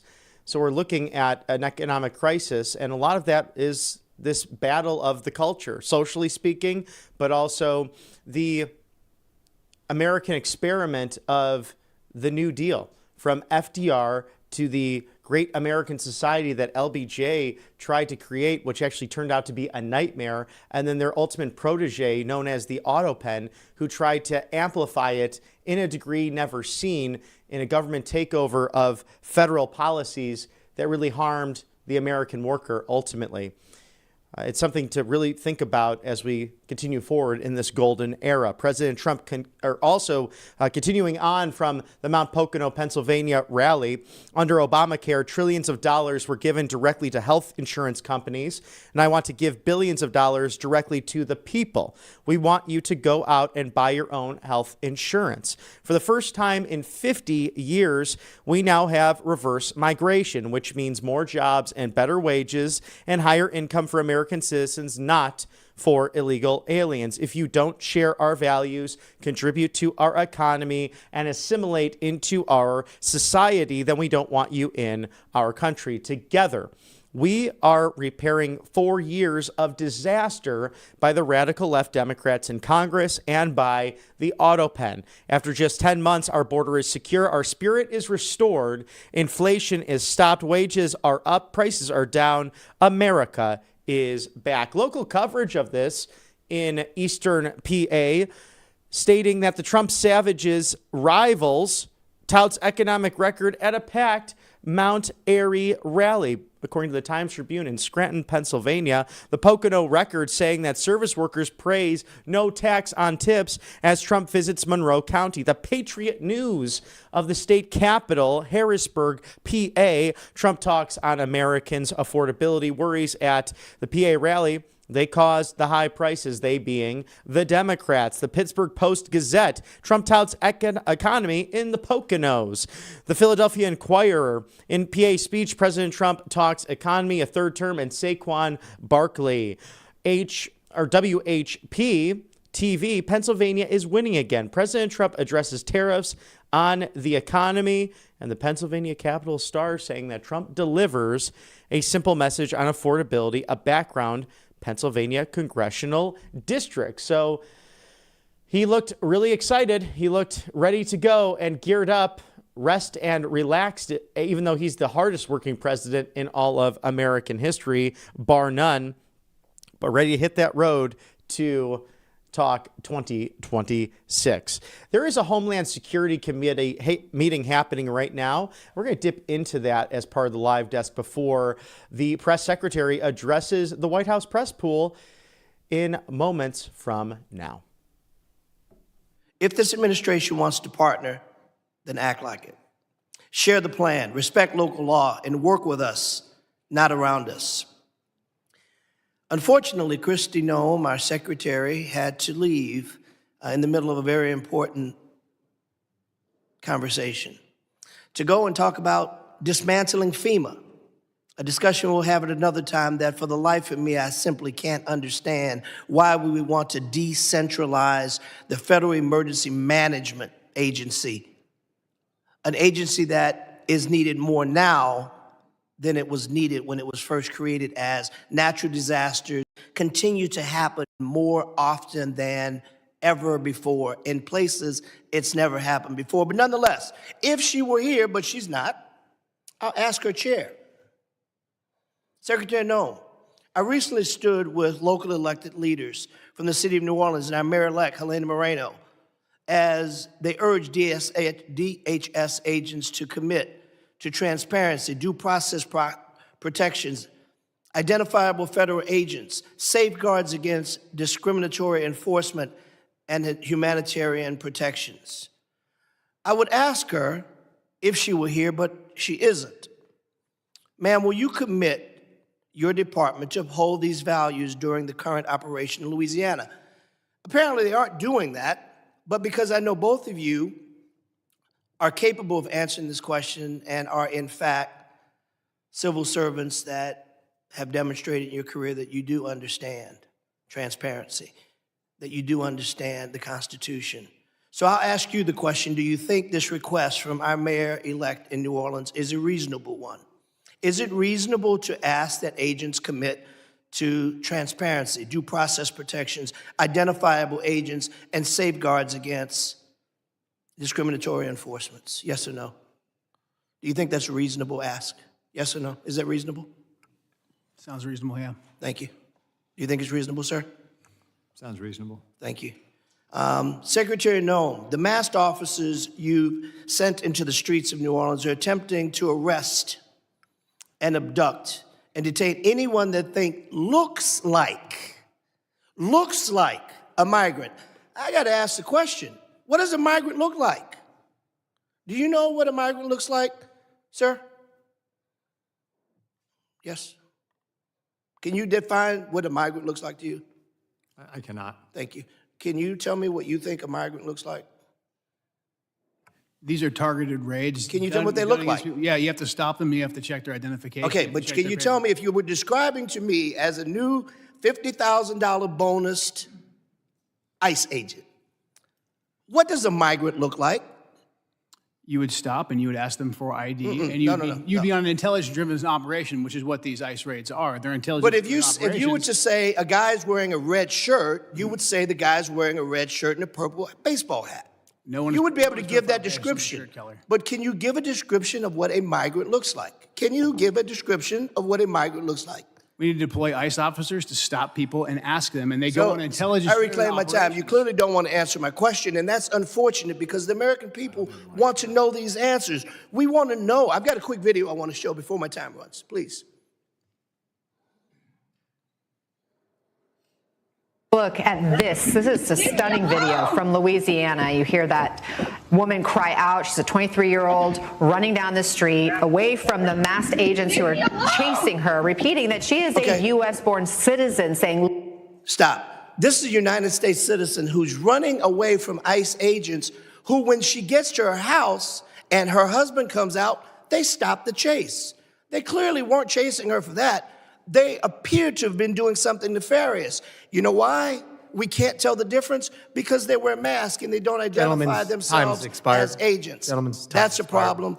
Gentleman's time's expired. I recognize the gentleman from Tennessee, Mr. Van Epps, for 5 minutes of questions. Thank you, Mr. Chairman. Thank you to the Secretary and gentlemen. Thank you for being here today at this critical hearing. I'm honored to be here at my very first hearing as the newest member of Congress. And I've had the privilege to serve this country for over 20 years in uniform, first as an active duty U.S. Army helicopter pilot with service with the 160th Special Operations Aviation Regiment and currently serving in the Tennessee Army National Guard. And I'm honored to continue the mission from a new post with this distinguished committee.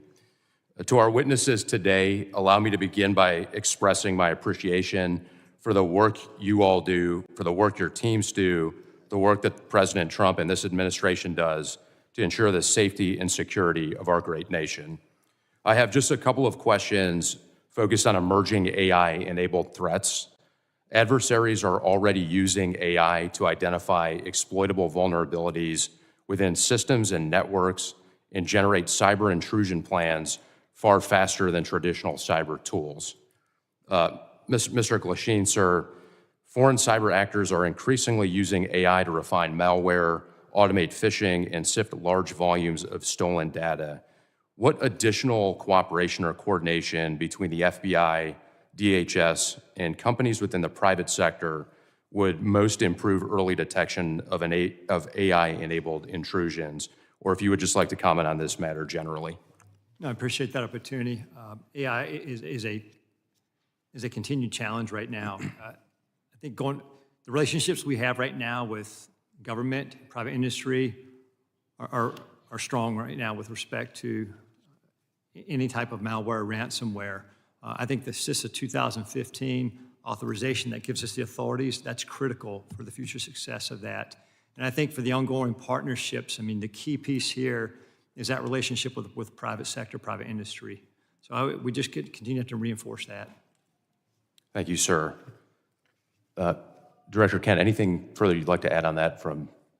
No, AI is something we're closely monitoring. I mean, the ability for terrorists to breach language barriers and also to inspire people to conduct attacks and then give them AI-specific instructions, something we're monitoring carefully and very concerned about. Thank you, sir. Thank you both. I know you both spent your entire careers defending this country and greatly appreciate that, your service and sacrifice. Mr. Chairman, I yield back. Will the gentleman yield? Mr. Van Epps, can I have your time? Yes, sir. Mr. Kent, I want to talk to you a little bit about what we just had with Mr. Carter. I want to let you finish the answer about what an immigrant looks like, going back to my question, that there really is a wide variety of illegal immigration that has attacked this country. Just the gentleman yield to the gentleman? Yes, sir. Okay, so this is the correct time that the gentleman had left? Yes. Okay, the gentleman's recognized for the remainder of Thank you. Time. If you wanted to finish your answer, I'd be happy to yield you the time. Thank you. He answered it. He said he didn't know. We've had 15 to 20 million illegals come into this country since Joe Biden took office. And so we have to stop individuals and we have to ask them for identification to determine if they are here legally. That's what you're seeing in those ICE raids. And in regards to the toll that illegal immigration has taken on this country, are you aware, sir, that in the last 25 years, more Americans have died because of drug overdoses than the entire country's military combat history? Yes. 250 years of military casualties is about 10% less than the overall deaths of the last 25 years of drug overdoses. Are you aware of that? I'm aware of that, and that's why I was glad to see President Trump designate the cartels that bring that poison into the country and kill hundreds of thousands of Americans, designate them as terrorists so we could stop them and aggressively target them. Does fentanyl discriminate on race? It does not. Or does it affect every single person, every single community, every single neighborhood that it enters? Every single person, yes, absolutely. I find it quite alarming that we do not have even a minuscule percentage of the outrage that we have seen from the other side of the aisle as it relates to the plight that Americans have undergone because of illegal immigration and its harms than we do today when you all are trying to enforce the law. From our side of the aisle, again, I thank you. I hope you'll come back. This is a worthwhile conversation. It's a needed conversation. And Mr. Chairman, I yield back. Thank you. Gentleman yields back to Mr. Van Epps. Mr. Van Epps, do you yield? Mr. Chairman, I yield. Gentleman yields. I now recognize gentleman from Colorado, Mr. Evans, for 5 minutes of questions. Thank you, Mr. Chairman. Thank you to the ranking member, of course, for this important conversation today. Thank you for the witnesses for taking your time to come and speak to us about these things. And first, I just want to commend everyone that's working in the Department of Homeland Security, in law enforcement and border security for all of the work that you've done to keep our country safe, keep our state safe, keep our community safe. I spent 10 years as a police officer in the Denver metro area. I was in the U.S. Army and the Colorado Army National Guard for 12 years to include a combat deployment overseas to the Middle East as part of the global war on terror. And those experiences, coupled with what's happening in Colorado, have shown me how critically important this hearing is on global threats and things that are happening around the country and around the world, because we know the numbers. We know that every 15 days under the previous administration, more Americans lost their lives due to drugs, with most of that being fentanyl, than were killed in the entirety of the September 11th terrorist attacks.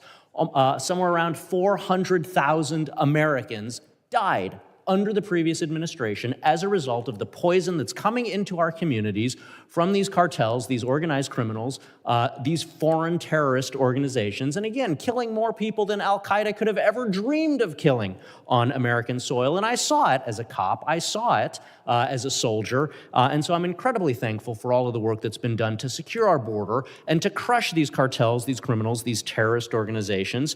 And somehow it sounds like there's been a lot of conversations and a lot of posters about names of folks from my colleagues on the other side of the aisle.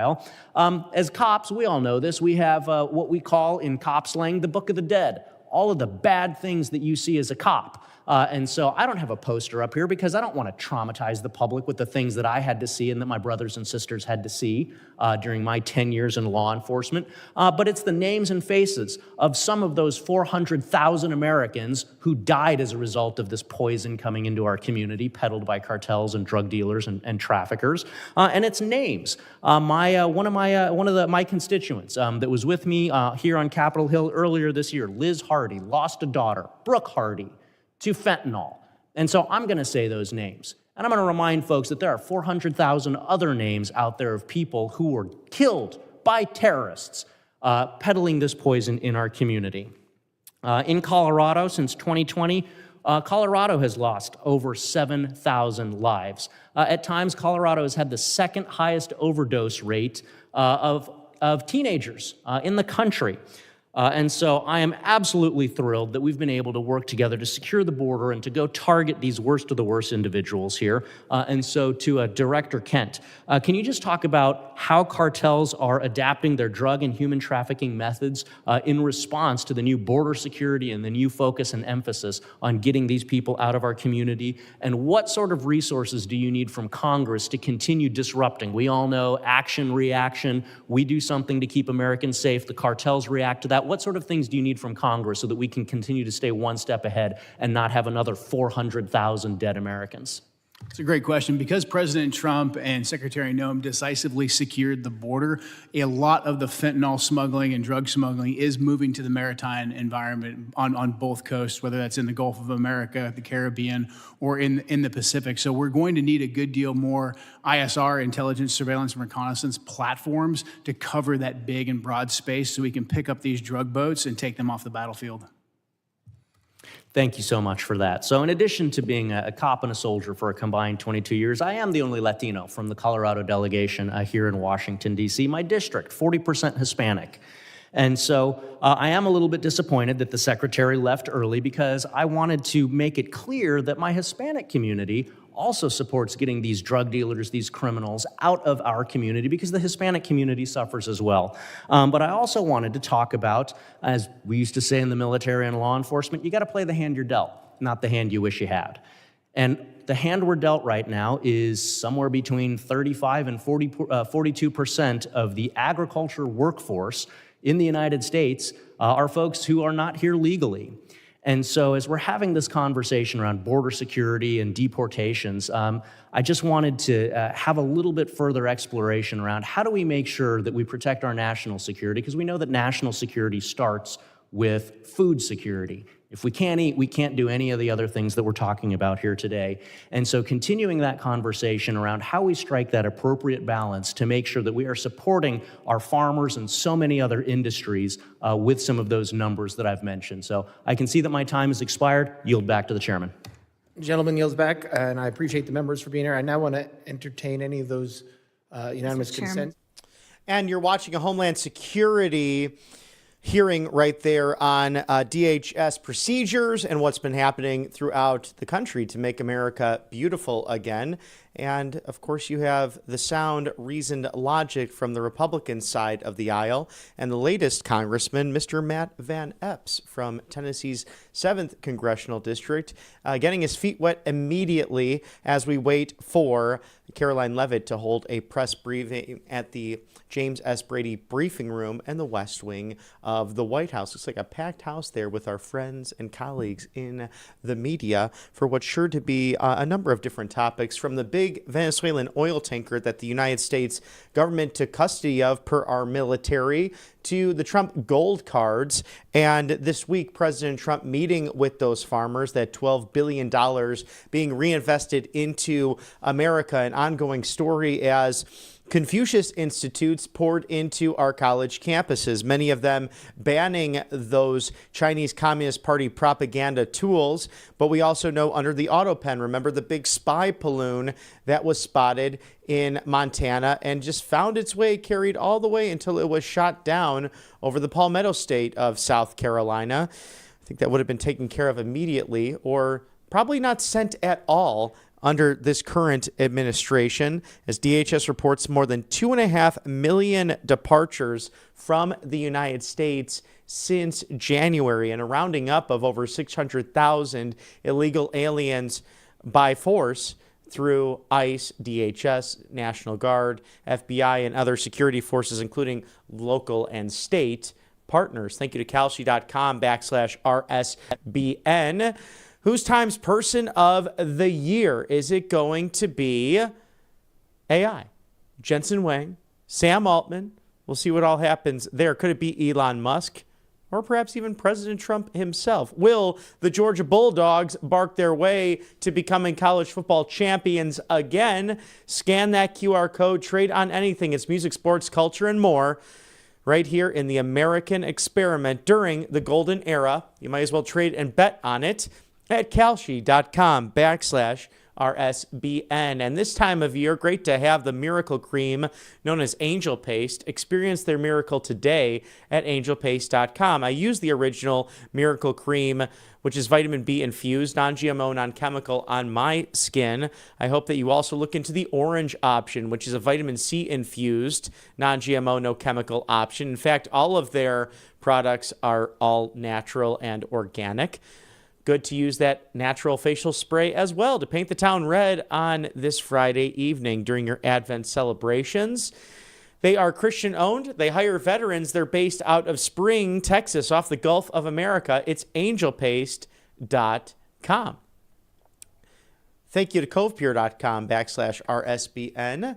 Look at that efficient tool that can sit right there. It's no bigger than your coffee maker, and they're leading the way in reverse osmosis technology with Clearwave technology, removing 99.9% of the fluoride, pesticides, chemicals, agricultural runoff, and hormone-disrupting blockers like birth control out of the public water system. JAMA Pediatrics doing a study that if students drinking from the tap water on a regular basis can lose up to 2 points or more in their IQ.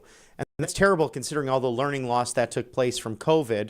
But as you saw there with the model, the water can become hot instantly, cold instantly, or even lukewarm, whatever you need, whether it's tea or coffee or just simply drinking life-saving water. With the lead poisoning that took place in Flint, Michigan, this is not something that's a luxury item, but really required to keep you and your family healthy, protect what matters most, and avoid brain damage, liver failures, gastrointestinal problems, to liver disease with covepure.com/RSBN. Even 2 states addressing this very issue with legislation, and supported by Utah Governor Spencer Cox and Florida Governor Ron DeSantis. It is all about protecting what matters most. Drink pure, live pure. With their holiday sale, $250 off now at covepure.com/RSBN. So give that a scan there.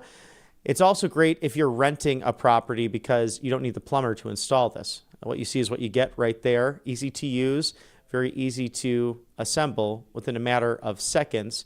And then you have that clear, pure, beautiful water right there to enjoy at covepier.com/RSBN. A live shot there of Karoline Leavitt, well, before she gets in there, of the James S. Brady briefing room with our friends in the media and colleagues who some are doing a fantastic job. Others always have some interesting questions. Regardless, this administration has been the most transparent in American history. There's no question about that.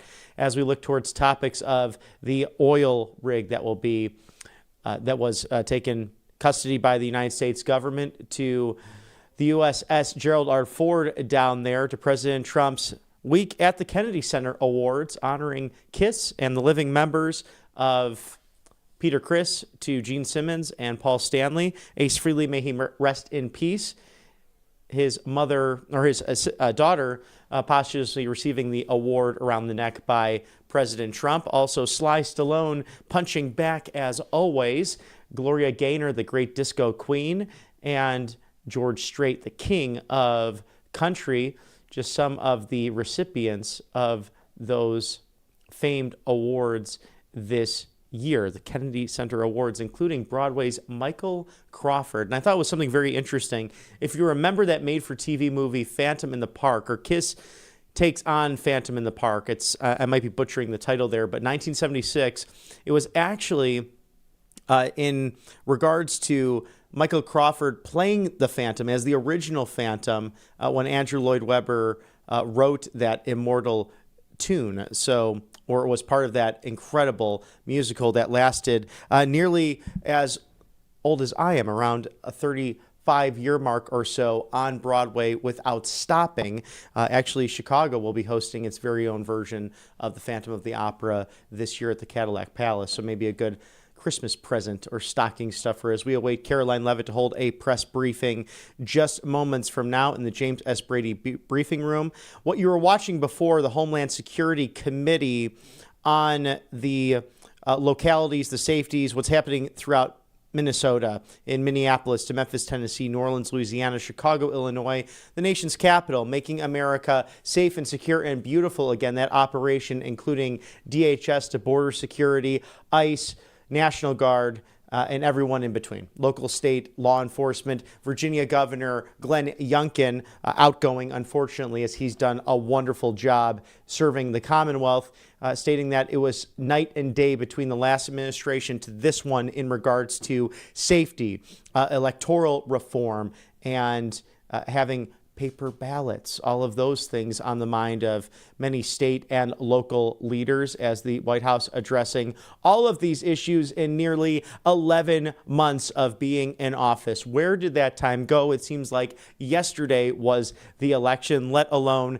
the ornate inauguration, as we were the only news outlet to take you on the ground in those freezing cold temperatures to walk along Pennsylvania Avenue of what it would have looked like if the inauguration was outside. But even though it was a very cold Monday, January 20th, bitter cold, moving it inside seemed very appropriate, considering that Ronald Reagan took his second inaugural oath under that ornate Capitol dome, and President Trump 40 years later to the day doing the exact same thing, surrounded by not only supporters and members of Congress, and the great Carrie Underwood singing her heart out, doing it a cappella, saying, we'll just go with it, that's okay. It was a special moment for countless Americans because of what we've been through in the last few years.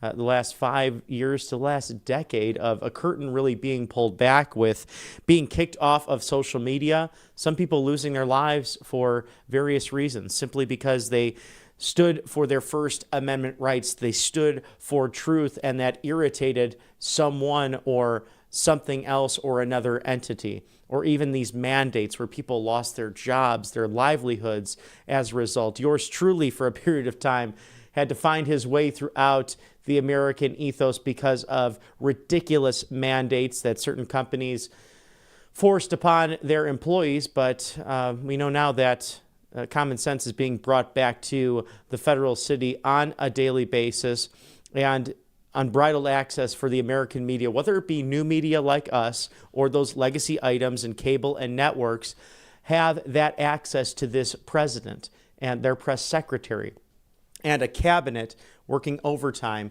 to make America great again. In fact, almost every single event we bring to you, whether it's the president, the vice president, the first lady, the second lady, Congress, not only are they hearings, but whatever President Trump is working on, almost always taking questions, whether it be in the cabinet room to the Oval Office.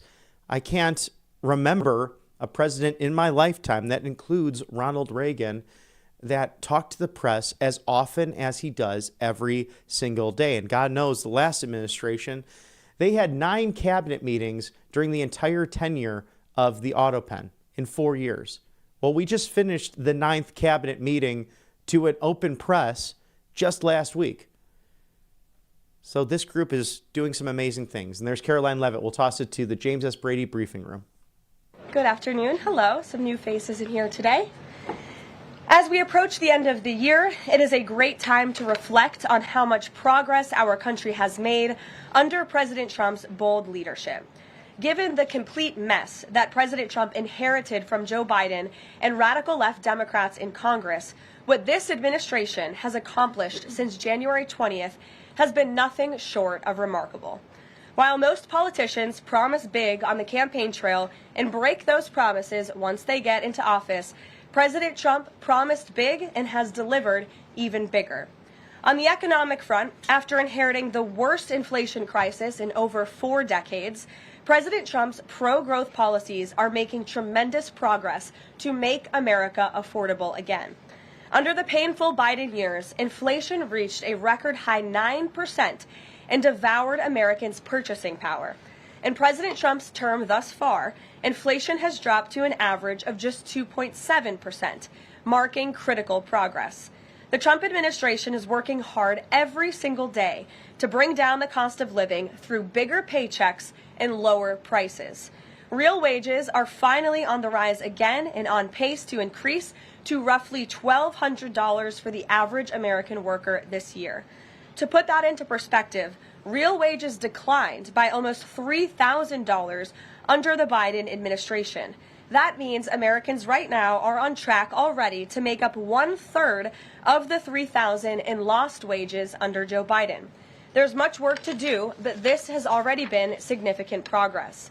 President Trump has also delivered resoundingly on his promise to end Joe Biden's insane war on American energy and make sure our country has reliable and affordable energy produced right here at home. As a result, the nationwide average for regular gas just fell to its lowest level in nearly 5 years.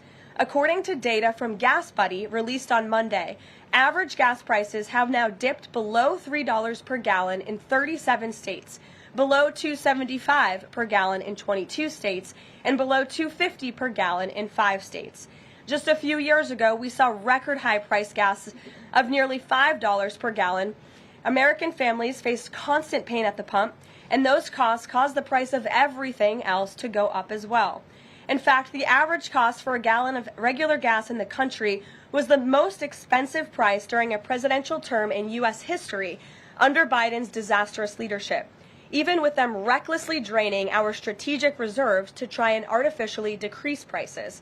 But thanks to President Trump, those days are long behind us. In the months ahead, Americans can expect prices to fall even further. We know that when gas gets cheaper, everything else gets cheaper too, and that's what this president is focusing on. Americans can also expect another boost to their bank accounts in the months ahead, as 2026 tax refund season is upon us after the holidays, and it's projected to be the largest ever thanks to President Trump's passage of the One Big Beautiful Bill. According to recent analysis from Piper Sandler, when Americans file their taxes early next year, their refunds could be about 1/3 larger than usual, or roughly an extra $1,000 per filer. That is money straight into the pockets of the American people. It's only because of President Trump and Republicans' leadership that Americans will now pay no tax on tips, overtime, and Social Security. President Trump and Republicans believe hardworking Americans deserve to keep more of their hard-earned money, but Democrats, on the other hand, every single one of them, voted against these massive tax cuts. So remember that the next time Democrats try to talk about affordability. Democrats don't have a single clue about how to make America more affordable. They just spent the last 4 years creating the very affordability crisis that President Trump is fixing right now. And if given the chance of power ever again, the Democrats will implement those same policies and jack inflation right back up to where it was. Finally, at the border, President Trump has restored America's sovereignty and made our country safe again.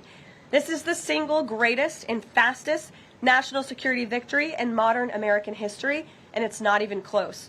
The latest preliminary numbers released from the month of November show we have the most secure border in our nation's history. This is a remarkable achievement.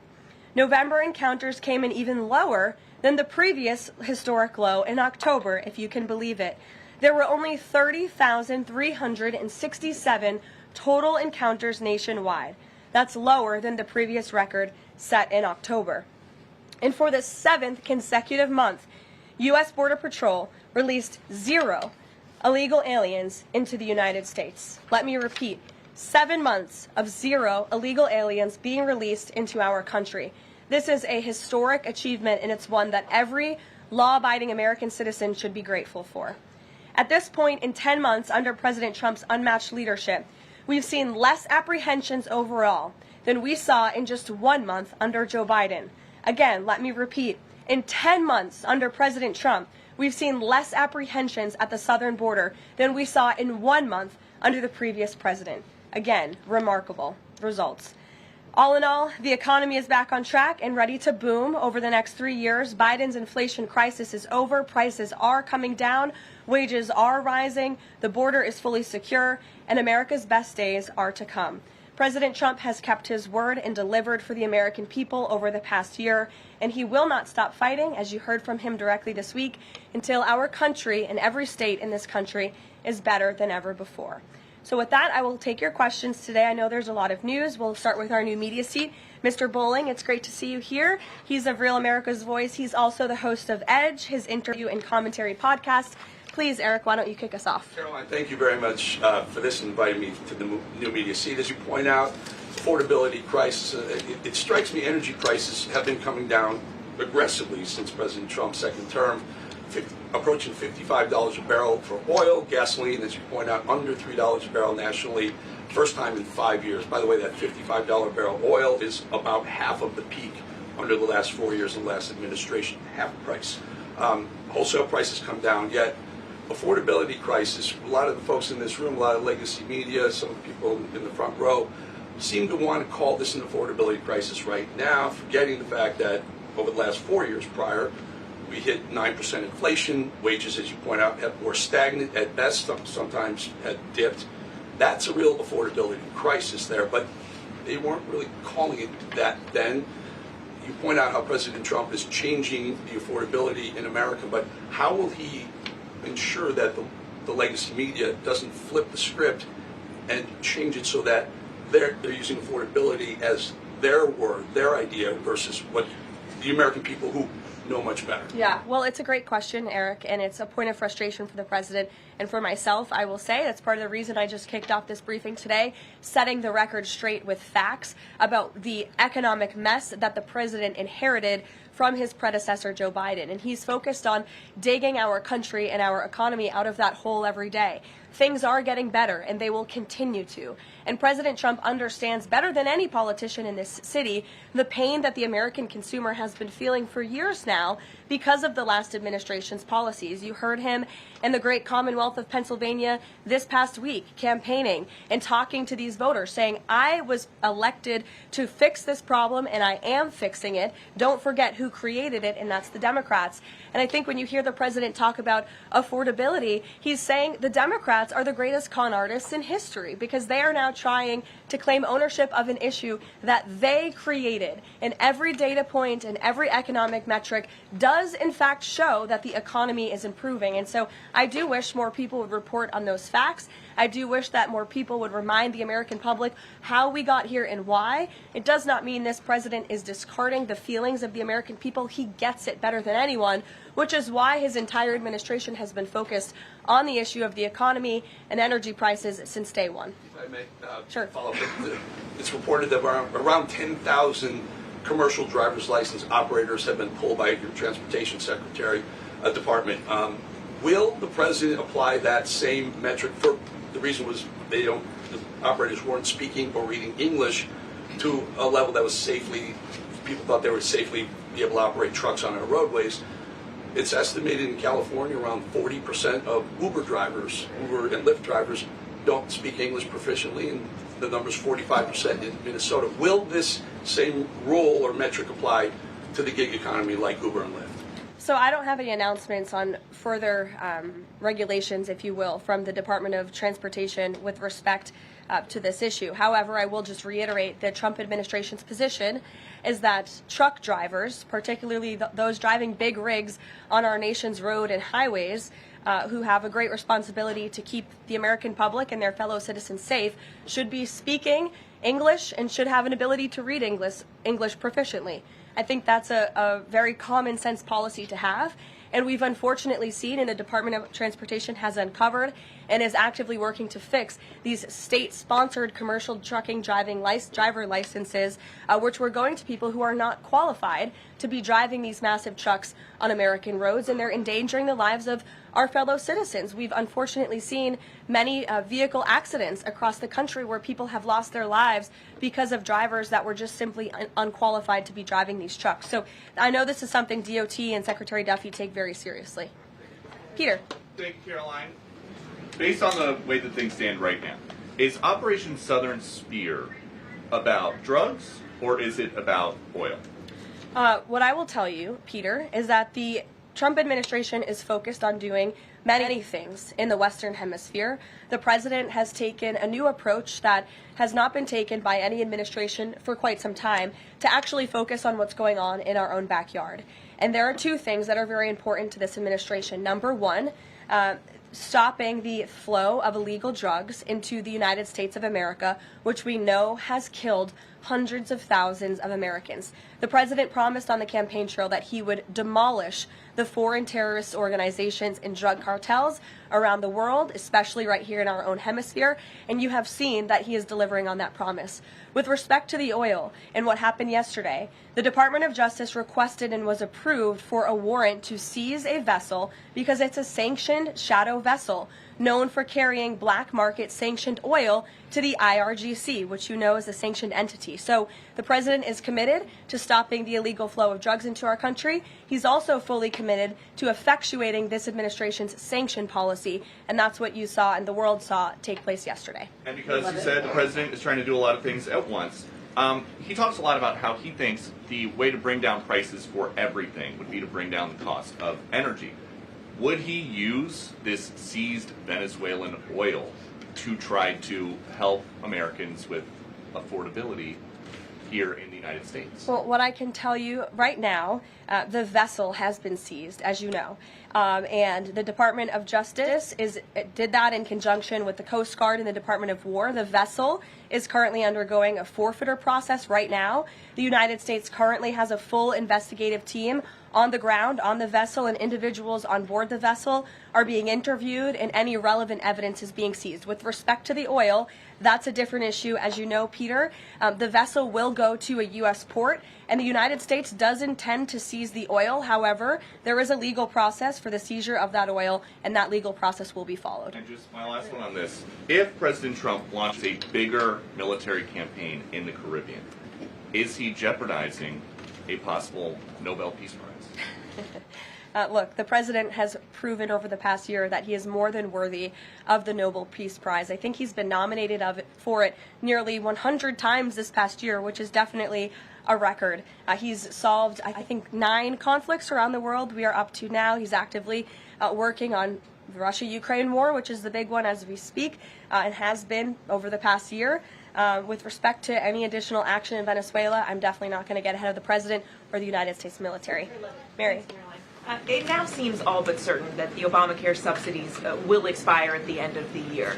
More than 20 million Americans are now bracing for their health care costs to soar. Is the president prepared to let this happen, or is he going to step in? The president is prepared to take action on health care, and he wants Republicans on the Hill to do the same. As you have seen, Senate Republicans put forth their own legislation earlier this week. As for the subsidies that are set to expire, I would like to remind you and everybody at home why this is on the brink of happening.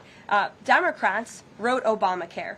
They passed it without a single Republican vote, and then they ballooned it with these expensive COVID subsidies that completely distorted the health insurance market. And then they doubled down, extending those subsidies and setting their own expiration date right now in 2025, which the administration is obviously well aware of, and we are working. The president is working with his healthcare policy team here at the White House, as well as Republicans on Capitol Hill, to find a solution.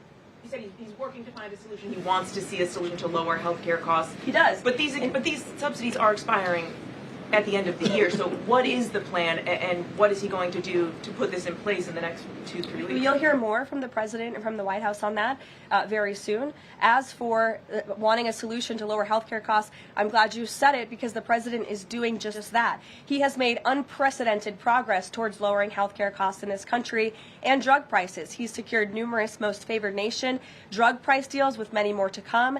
As you know, the One Big Beautiful Bill, the working family tax cut, significantly expanded access to health savings accounts for those on Obamacare. Again, a Democrat written program and approved program, which has led to higher healthcare costs in this country. So it goes back to the issue of affordability. Democrats are now pretending they want a solution to this issue, but they created the problem. The president and Republicans are currently coming up with creative solutions and ideas to lower healthcare costs for the American people, and you'll continue to hear more from them on that. Before these subsidies expire? I just said you're going to continue to hear more from the president and Republicans on this issue, I'm sure. Sure, Bloomberg, go ahead. Thanks, Caroline. The president said he was going to be holding a call with the leaders of Thailand and Cambodia. Have those calls taken place? Is there a readout you can share? The president has not yet engaged in those calls, and when he does, I'm sure you'll hear from him directly, as you always do, after foreign leader calls or from somebody here at the White House. I do know, with respect to the conflict in the peace deal in Thailand and Cambodia and some of the conflicts you've seen arise, reports of that in the press over the past couple of days. The president addressed it in Pennsylvania. The administration is obviously tracking this at the highest levels and is very much engaged. I spoke with Secretary Rubio about it this morning. Will senior U.S. officials be meeting Saturday with European and Ukrainian officials to discuss the peace plan? Look, the United States and the Trump administration continues to be very much engaged in trying to bring the Russia-Ukraine war to an end. The president had a call with Europeans yesterday. His special envoy Witkoff and his team continue to talk with both sides literally as we speak. If there is a real chance of signing a peace agreement, if we feel like those meetings are worthy of someone on the United States' time this weekend, then we will send a representative. It's still up in the air whether we believe real peace can be accomplished and we can truly move the ball forward. The president is extremely frustrated with both sides of this war, and he's sick of meetings just for the sake of meeting. He doesn't want any more talk. He wants action. He wants this war to come to an end. And the administration has spent more than 30 hours, just in the past couple of weeks, meeting with the Russians and the Ukrainians and the Europeans and speaking with them as well. So we'll see about the meetings this weekend, and stay tuned. President read President Zelensky's latest proposal that was sent over yesterday. He's aware of it, yes. Ed. Thanks, Caroline. The Fed chairman, the president says that he's interviewing candidates. So I just want to be clear. So the pick has not been locked in, and could we get an announcement before Christmas? I know every business outlet in the world is just chomping at the bit for a scoop or something on this Fed chair announcement. I'm not going to get ahead of the president. I know there's been a lot of reports about potential meetings this week with potential candidates. Look, as always, this is a decision the president himself is going to make. And I know there's a lot of reporting out there from anonymous sources who claim to know something. I would wait and see what the president himself does and announces, and I certainly won't be the one to get ahead of him on that. On the economy, can I ask you about it? Michael, go ahead. On the next Fed chair, does the president have an expectation that his pick will lower interest rates next year to his liking? I think the president has been quite clear about what he believes the Fed should be doing, which is lowering interest rates. I know there was a quarter-point reduction this past week, and the president was pleased to see that, but he thinks more should be done. Philip. Thank you, Caroline. On these advanced NVIDIA H200 chips, why is the president willing to allow China to have access to one of America's chief technological advantages? Look, I will tell you just a couple of things. The president put out his own statement on this, which I do think highlights his exact thinking. What you see from the president on Truth Social is most of the time what you hear from the president behind closed doors privately. He told President Xi that NVIDIA will only be shipping H200 products to approved customers in China under conditions that will allow for continued strong national security. The administration continues to maintain a strict export control regime, and we are ensuring that the Blackwell chip and other advanced technologies stay right here in America, and these H200 chips will only be sent to China after undergoing a security inspection here in the United States. Elizabeth. City Mayor-elect Zoran Mondani put out a video recently telling immigrants in New York City they have the right to stand up to ICE. Are you concerned this will inspire New York City residents to resist ICE operations, and what will the Trump administration do if this happens? The Trump administration is definitely concerned about the rise in violence and attacks and physical threats that we have seen against our brave men and women who wear the ICE uniform. Again, these are agents who are just simply doing their jobs. They are enforcing our nation's immigration laws, and we've seen more than a 1,000% increase in violent attacks on them and their families. They've been doxxed, they've been harassed, many of them have been physically assaulted and attacked. So we condemn that wholeheartedly. I know the administration has done a lot to protect our ICE agents, and the president stands firmly behind them in conducting these enforcement operations. And there's a lot of talk from Democrat politicians in New York, but the Trump administration will continue to do our jobs in every state, and that's to remove illegal aliens and public safety threats from American communities. Sure. Thank you. I'll go to the gentleman who's very eager, and then to you. Thank you so much. Obviously, Jasmine Crockett, who the president has openly criticized, just entered Texas' Senate race. I asked Mike Johnson, who said that Texas largely supports the president. Crockett, on the other hand, says that Trump is an example of extremism. She says that her support is a referendum on Trump. I'm curious to get your thoughts on this. And has Trump made any statements since she's announced her candidacy? Not to my knowledge, as you know from the White House podium. As a government employee, I'm not privy to comment on future elections, but I do think the president has made his thoughts on Ms. Crockett quite clear, and I do believe he thinks she is wholly unqualified for the office that she is seeking. Joey. Yeah, thanks, Caroline. A federal judge today ordered the immediate release of Kilmar Abrego Garcia from ICE detentions. Does the White House have a response to that, and does the administration plan to appeal that decision? Absolutely. The White House, the administration, opposed this activism from a judge who is really acting as a judicial activist, which we've unfortunately seen in many cases across the country. Abrego Garcia is present in our country illegally. He is a proven human trafficker. He is a proven gang member. The administration has evidence of that. And as you saw from the Department of Homeland Security, they issued a statement saying they'll continue to fight this legal battle in court. Caitlin. Two questions. I have one on Venezuela to follow up, but first on affordability, since we were talking about the economy at the beginning. If the economy is as strong as the president has said it is, then why is he telling parents 2 weeks before Christmas that they should only buy 2 or 3 dolls for their children?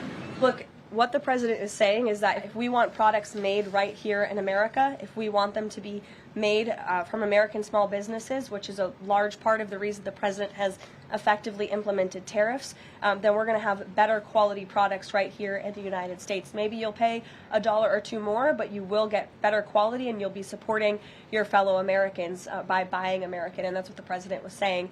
Again, with respect to affordability, every economic metric, Caitlin, and I wish you would report more on it, does in fact show that the economy is getting better and brighter than where it was under the previous administration. I will repeat, inflation as measured by the overall CPI has slowed to an average 2.5% pace. Real wages are increasing, roughly $1,200 for the average worker. Gas prices are down in almost every single state across the country. Again, in 22 states, it's below $2.75. You look at the tax cuts; those are going to go into effect next year. So the best is yet to come.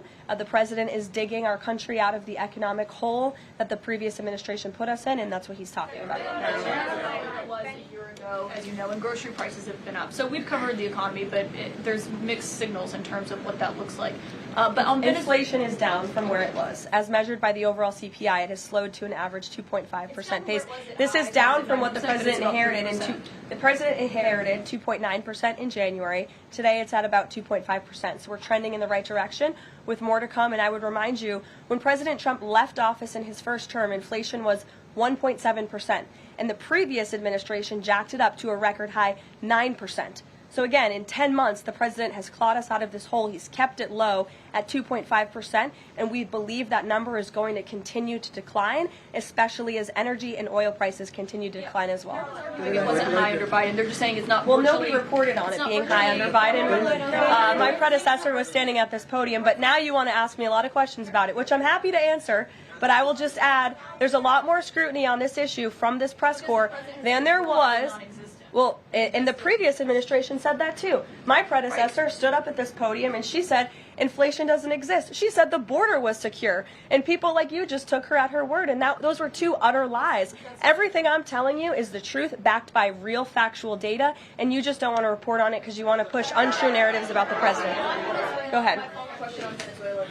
I'm not going to take your follow-up. Go ahead. Is the White House optimistic about the upcoming redistricting vote in Indiana and what happens if it fails? We'll see how the vote plays out. That's a political matter and, frankly, a legal one, and I won't comment on it here. Brian. Thank you, Caroline. I'm going to go back to the Fed. I have two topics I just want to address with you. The first one on the Fed. The president did say yesterday that he was meeting with Kevin Warsh. This is your favorite story in the world, Brian. It is our favorite story. The president said yesterday he was meeting with Kevin Warsh to talk about the Fed chair, like interview for a Fed chair role. Can you just say how that interview went with him? I won't comment on private meetings without the president's approval to do so. And the second thing is on the Netflix Warner Brothers deal. The president did address this also yesterday. He said that he believes that the sale of CNN should be attached to that deal with Netflix or with Paramount if anything happens down the road with them. Can you just explain what the president's planning to do going forward to continue to make that case similar to what he made yesterday? Well, I think the president's comments yesterday about the sale of CNN and new leadership is evidenced by my exchange with the CNN reporter in this room. Their viewership has gone down, their ratings has declined, and I think the president rightfully believes that network would benefit from new ownership. With respect to this deal, he has great respect for both companies who are bidding against one another, and I won't weigh in any further than that. In the back, go ahead. I wasn't calling on either of you, but I'll take both your questions and then to you. Go ahead. I have two questions. One is South Korea, one on the Japan. First question, the recent U.S.-South Korea trade fact sheet made no mention of agricultural product. Does the United States want to completely open its rice and beef market to South Korea? And second question on Japan. China is using its military power to surround Okinawa, Japan. Is the United States concerned about the military conflict between China and Japan? And what action will the United States take? Okay. To your first question on South Korean beef or beef export to South Korea, I will check with our trade team and we will get you an answer on that. To your second question with respect to Japan and China, the president has a phenomenal relationship with the new Prime Minister of Japan, as you know. He was pleased to meet her when we went to Asia a couple of months ago, and they have spoken a few times since. They continue to be engaged with one another, and Japan is a great ally of the United States, as evidenced by their personal relationship and our continued trade relations with Japan. With respect to China, the president also has a good working relationship with President Xi, which he believes is a good thing for our country, and he believes that the United States should be in a position to have a good working relationship with China while maintaining our very strong alliance with Japan. Go ahead. Yesterday, President Trump was speaking about drug production in Colombia. He said that the president of Colombia better wise up or he's gonna be next. What was he meaning exactly? And the other thing is that President Gustavo Petro of Colombia responded to that statement by issuing a formal invitation to President Trump to go to Colombia and to see firsthand how the authorities in Colombia are fighting against drugs. Do you think that President Trump would consider that? Well, that's very interesting. I hadn't heard the news about that invitation. I will let the president speak directly to it on whether or not that's something he would entertain. But as for his comments yesterday towards President Petro, he has been saying some very alarming and frankly insulting things towards the United States of America, and the president doesn't like it. Yes, in the blue. Karoline? Yes, go ahead. Thank you. The President's been spotted out and about a number of times with bandages on his hands. Could you please explain what that is about? Secondly, he noted on Truth Social the other day that he had aced 3 cognitive tests. Could you please clarify when those tests took place? I can do that at a later date. I obviously don't have that in front of me. The president has spoken about that quite extensively throughout the years. As for the bandages on the hand, we've also given you an explanation for that in the past. The president is literally constantly shaking hands. The Oval Office is like Grand Central Terminal. He is meeting with more people than any of you even know about on a daily basis. He's also on a daily aspirin regimen, which is something his physical examinations has said in the past as well, which can contribute to that bruising that you see. Sure. Thank you, Caroline. Back to that oil tanker, just wanted to know, was this a one-off, or is it safe to say the administration is taking a more active look at the oil industry in Venezuela, whether targeting other oil ships or perhaps Venezuelan oil production facilities in Venezuela? Well, I won't broadcast any future actions from the administration, but I will just reiterate that the Trump administration is executing on the president's sanction policies and the sanction policies of the United States. And we're not going to stand by and watch sanctioned vessels sail the seas with black market oil, the proceeds of which will fuel narco-terrorism of rogue and illegitimate regimes around the world. Andrew? Caroline, 2 for you. First, when the president announced the farm relief program the other day, Secretary Rollins afterwards, right out there, told us that the program would be paid for by the Commodity Credit Corporation, an existing program. The president keeps saying that it's being paid for by tariff revenue. Why does he keep saying that if the secretary who's running the program says that's not the case? And also about his doll comments from the other night. The president's a billionaire. He's probably the wealthiest person to ever serve as president. Is it a good look for him to be telling parents, oh, you should only buy, $2 or $3 for your kids, when he's one of the wealthiest people in the country running the government? Do you think the people in that room in Pennsylvania who the president was speaking to don't know the president's a billionaire? I think that's a very well-established fact. And actually, I think it's one of the many reasons they reelected him back to this office, because he's a businessman who understands the economy and knows how to fix it. And he's doing it right now just like he did in his first term. Sure, go ahead. To the gentleman behind you, Andrew, yes, go ahead.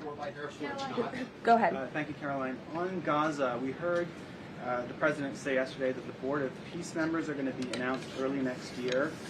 What is the administration doing to move the parties in the region closer toward phase 2 of his peace plan for Gaza? Sure. Well, first of all, I would be remiss if I didn't highlight what a success it is that 10 months into the president's administration, you're asking me about a peace plan in Gaza, because that's a legitimate reality on the ground right now in the region. And it's only because of this president's leadership that was able to take place, that all the living hostages were returned. All but one body of the deceased hostages has been returned, and we're still, of course, working on the last one. As for this next phase of the peace process, there is a lot of quiet planning that's going on behind the scenes right now for phase 2 of the peace deal. And when the United States is ready to make those announcements public on the Board of Peace, the ISF, and the Palestinian technocratic government, we will be making those announcements at the appropriate time. But the reason that the negotiators and the teams on the ground have been rather quiet about this is because I spoke with them this morning. They are trying to be deliberate and thoughtful about this. Peace in Gaza, in the Palestinian Strip, is something, the Gaza Strip rather, is something that people have been trying to accomplish for 70 years. So, this is a complex problem, and this administration wants to be very thoughtful about it, and we want to ensure an enduring and lasting peace. And when those announcements are ready, they will be made. Sure. Thank you. There are reports that Vladimir Putin called Maduro today to reaffirm his support. I wanted to ask if it is concerning to the president that Putin has given such a warm embrace to Maduro. I don't think that would be concerning to the president at all, no. I'll let him speak on it further. Spoken to Putin about that? He has not spoken to President Putin today, and I understand that call took place this morning, so the answer is no.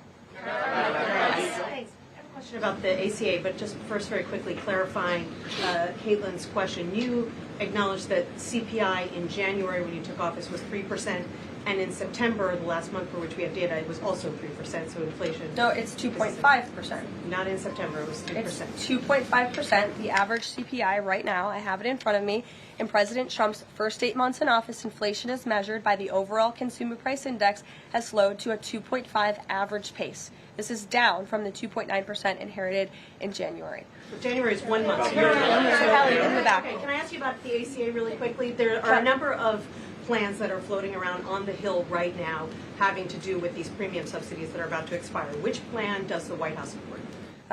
Again, I have told you now a few times that the president and Republicans will continue to unveil creative ideas and solutions to the healthcare crisis that was created by Democrats. And I know Chuck Schumer is putting up a vote today. This is a political show vote.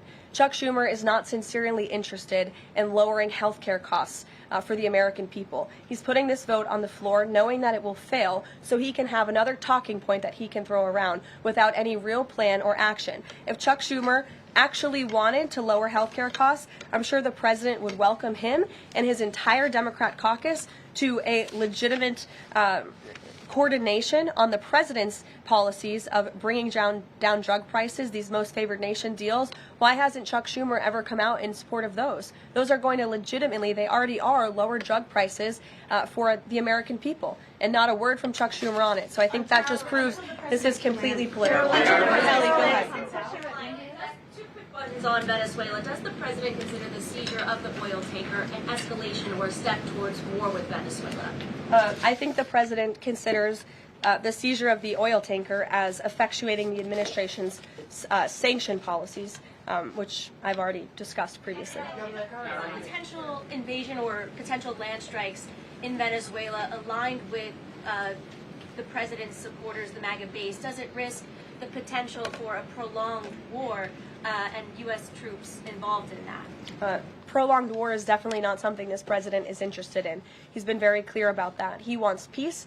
He also wants to see the end of illegal drugs being trafficked into the United States and taking the lives of hundreds of thousands of Americans across our country. And he's thinking about that every day here at the White House. With every drug boat that is taken out by this administration, we are saving thousands of lives by deterring those drugs and stopping those drugs from flowing into our country. You will all, excuse me, you'll all hear, excuse me, you will all see the president tonight. He'll be making remarks at the Congressional Christmas Ball, which will be taking place here at the White House. And later this afternoon, he will be signing some congressional bills and executive orders that we, as always, will keep you apprised of. Thanks, guys. Can you say a word about the call with Modi?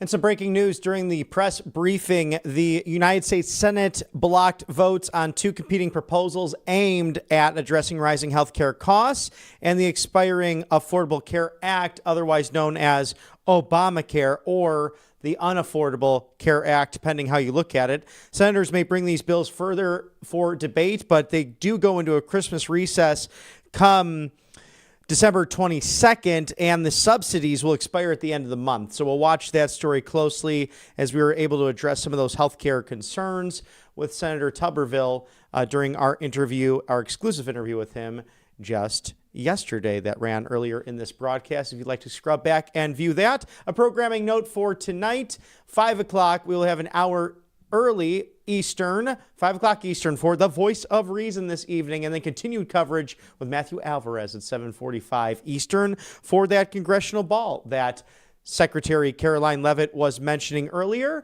Thank you to allfamilypharmacy.com/RSBN for all of your medical needs for the holiday season. It's their favorite time of the year. It's our favorite time of the year. And during this treasured season of giving, you can get the flu. So Tamiflu, antibiotics, ivermectin, and much, much more to protect yourself from the cold and even COVID season this time of year. 10% off of the must-have medications at RSBN 10.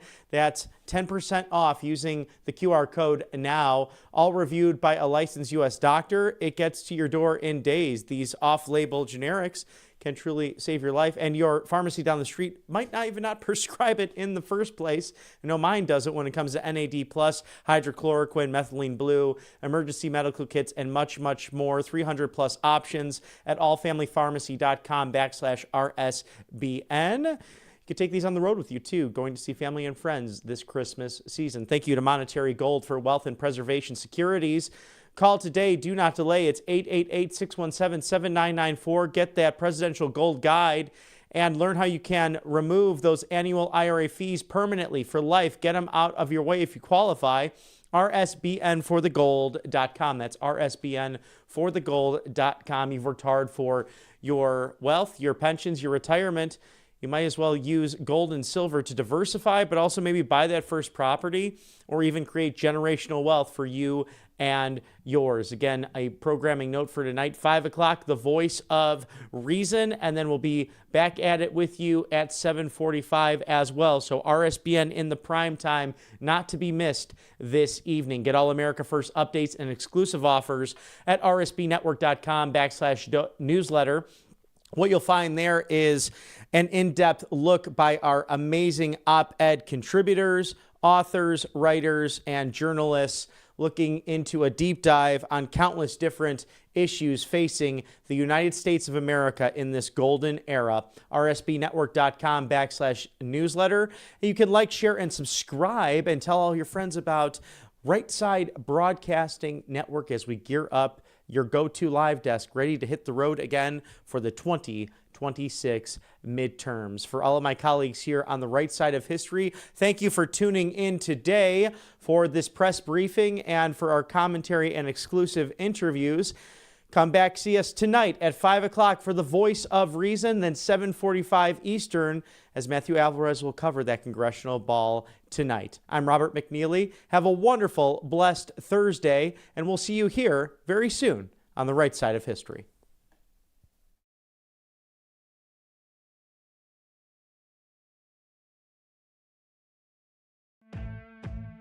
Welcome to Right Side Broadcasting Network, your trusted conservative news outlet. At RSBN, we deliver the truth when the mainstream media falls short. Since 2015, we've proudly broadcasted every single one of President Trump's iconic MAGA rallies, bringing you the excitement and energy live before anyone else. By watching RSBN, you get an unfiltered front row view of the action on the ground. We interview the crowds to give a voice to millions of Americans just like you. We show you President Trump's speeches in their entirety, free from interruptions and censorship. We cover the stories that matter to you with the integrity and passion you deserve. Thank you for choosing RSBN as your home for America First News. Together, we stand strong, united, and informed. So join us and be part of the right side of history. Hey y'all, it's Silk from Diamond and Silk Chit Chat Live. Look, don't forget to watch my show right here at Right Side Broadcasting Network, and I want you to support Right Side Broadcasting Network. It's imperative that you do so, okay? Bye-bye.